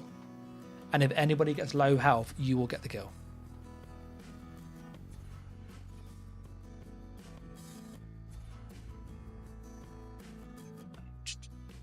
Direct damage. Single target buffs. I don't think direct does. I think it's Thaumatage that buffs it, if I remember, because it's a channel.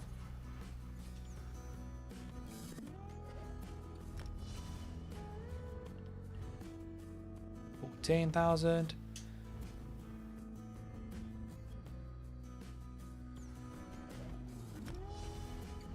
So I'm just like, yeah. So that's what I thought. The direct damage part of it doesn't actually affect this, so we're going to change that for Wrathful Strikes.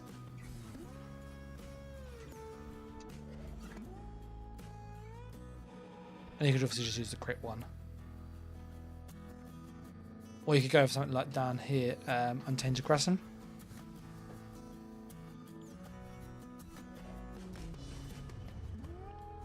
So you've got up to 14-4-1 here without, and this is without any damage buffs, by the way. Let's add that there. So with major and minor sorcery, this is now at 17,000. So you can see it's going up quite nicely. Sorry, my chair's a bit old. It's a bit squeaky, so you might hear that. What's our sustain on? Because we haven't done any glyphs or anything, or any food and stuff. All recovery. Monster sets. Mythic item.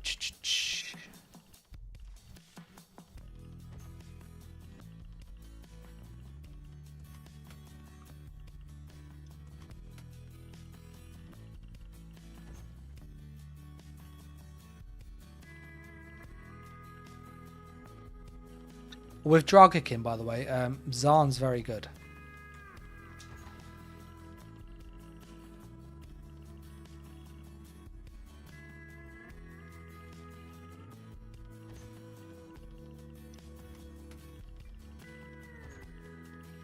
Zarn's gets that boost. So it's 1200 a second and it scales 100% every tick. So Dragakin and this is like disgusting. This is really good with Dragakin. We could go with a trial set instead of deadly. Armor weapons. Let's go with. I think it's light attacks of proc though. I'm thinking of Reliquant if for people curious. I think it's light attacks that proc that though.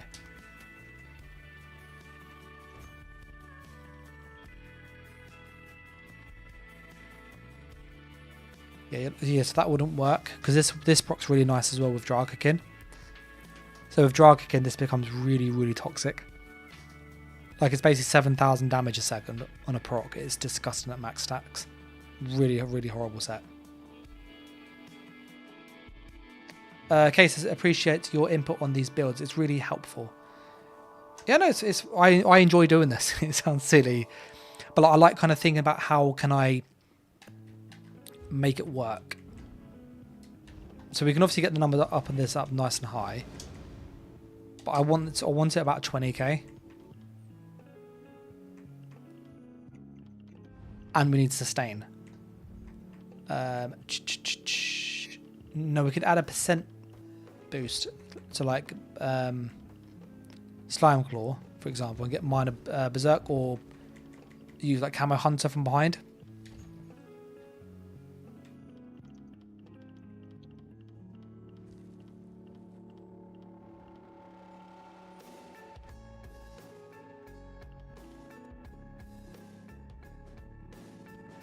I'm just having a little think.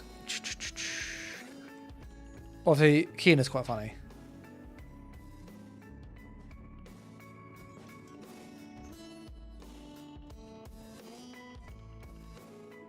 So this is Slime Claw, just minor Berserk.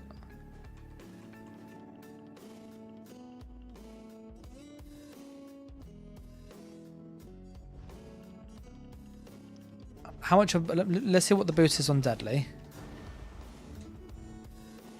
So this is 17,000.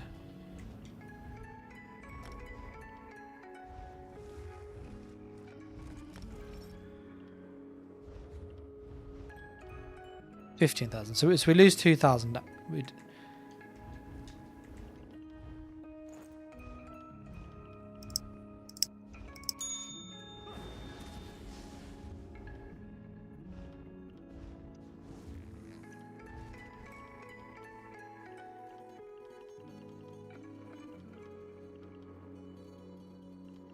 So we either run a mythic or a monster. Let's look at the mythics we can get.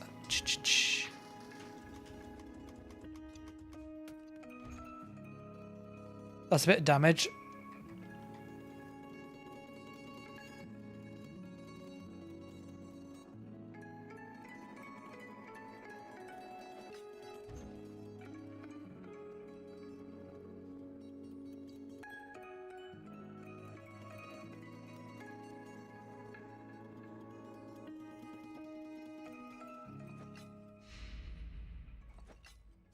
I'm just having a look at what we could use Mythic wise. That's all for that one. This is good. This is really bad.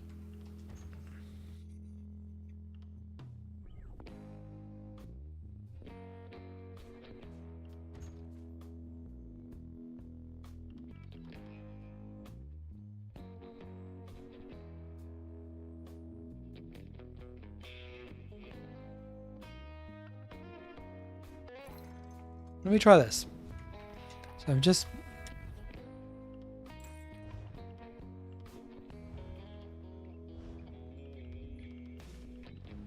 Where's our drug again? So you're probably thinking like, what's he doing? What I'm thinking of doing, so that's going to go here. We'll put deadly down here.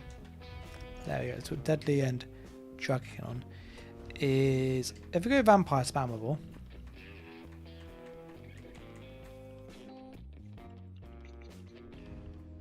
and then go down to blood frenzy. You can also use stated fury.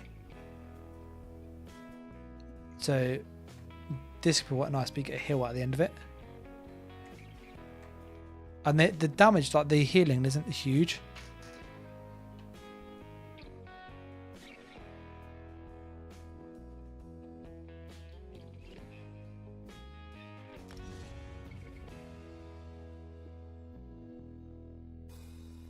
So yeah, what I want to test is, can we proc Sea Serpent by ourselves in combat? So I put this on, yeah? And do that. I didn't think you could, but I'm just double checking.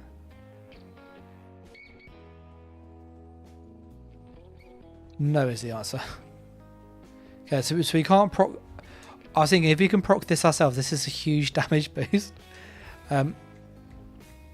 I don't want to be like using poisons and stuff. That's just annoying as hell.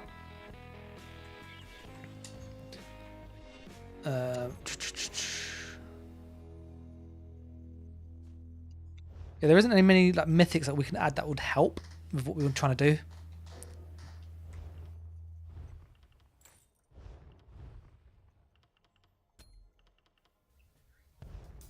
You can obviously use Marken. I could use like one piece.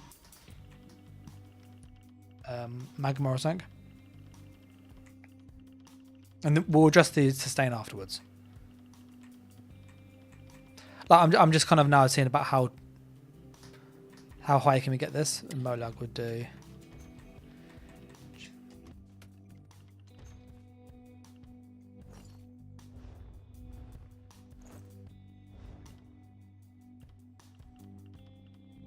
Like, I know we're gonna have no sustain, but we can fix this with Sigic Order. And obviously put a Hellfire and stuff in different ways.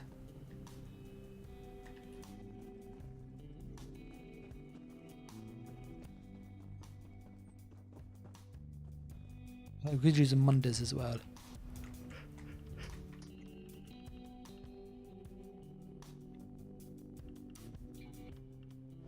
So let's have a look at what this is now. This is 15,500 already. We're just seeing how high we can get beam, because it's quite a good baseline to have. So that is 18,000 almost.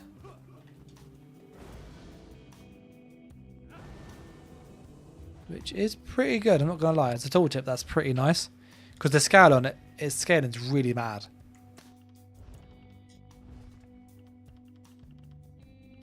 Let's go get some glyphs and stuff on this. Consumables. And some food.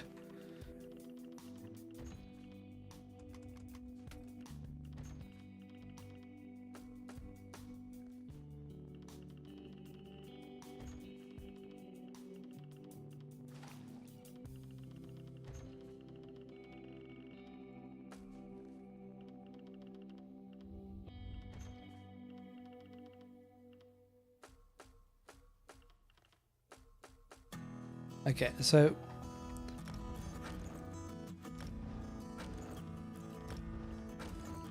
we are going to like try and make this a bit silly.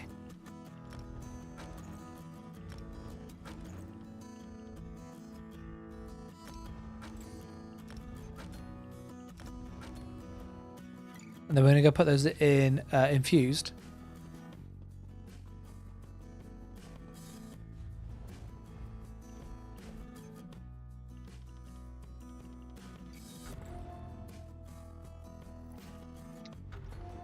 And like this won't be a build that you'll run as a 1vx build. It is not that. This is just something I'm kind of experimenting now for science. So that's already 17.5k. That's pretty mad.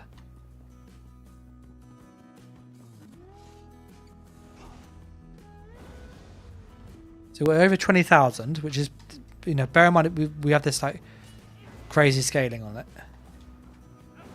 So that touches anybody who's low health, that will kill them instantly. Our sustain is absolute garbage. Good old 700. We can obviously add things like fight skill to it. Camo hunter.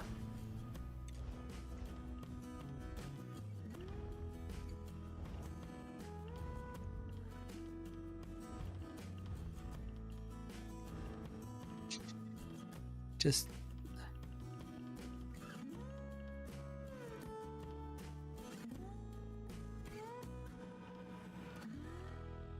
you probably have this spear, Aurora Javelin.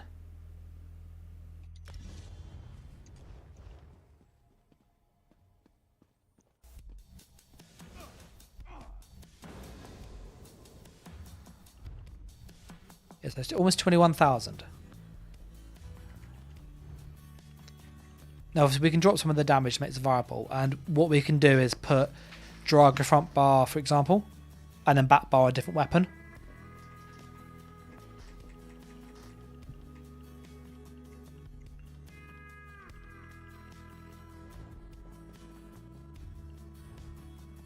We could go with the lover for more pen.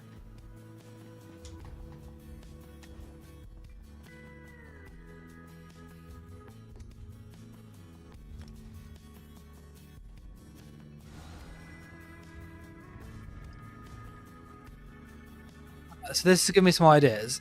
I want to see how much drug I can add into this, and I will probably call it in a moment because it's late where I am. So let me just put that on. So this is 20,900.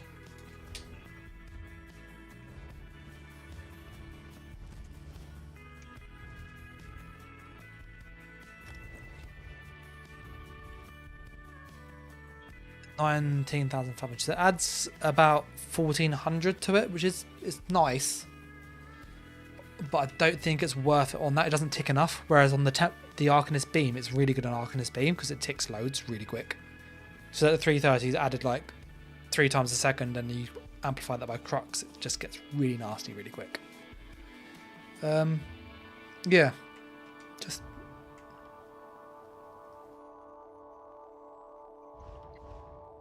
That means if we are, what's this on at the moment then?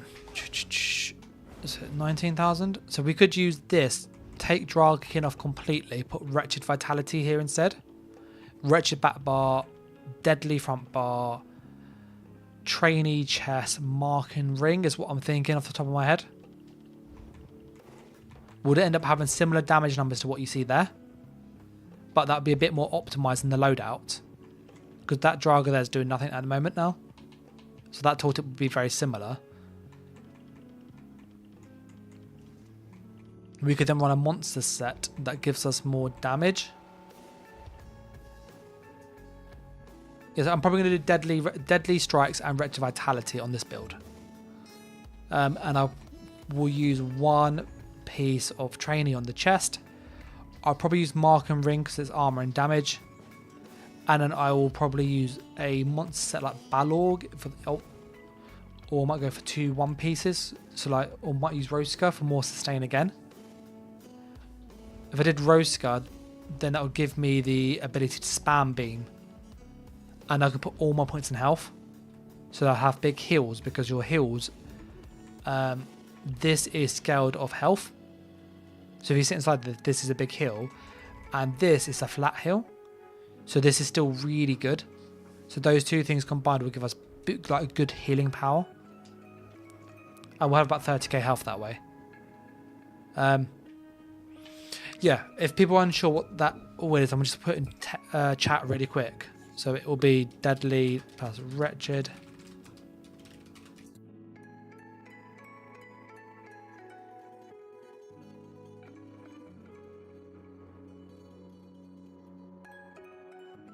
And that'll be what I'll use on the Templar. But I'm going to call it here because it is late where I am and I need to be up early in the morning. So I was going to say a massive thanks to everybody that's watched and like joined in and stuff. It means a lot. Obviously a big thanks to Tate and just people generally who do support on YouTube membership or on Patreon. It really means a lot and it really helps out. So just a massive thank you to those people. And if you want to find out more about that, there's obviously details down below. It's like early access and so on and exclusive. So stuff below. And if you get any questions between now and the next video or stream, I do have a Discord. There's over 1,000 people in there now, so it's quite relaxed. And with that, it's easy to get hold of me there. So if it's an urgent thing, just message me on Discord and I'm more likely to reply. But yeah, I'm going to call it there. So I'm just say a massive thanks once again. I will catch you in the next video or stream. So thanks for watching, guys. Take care and bye.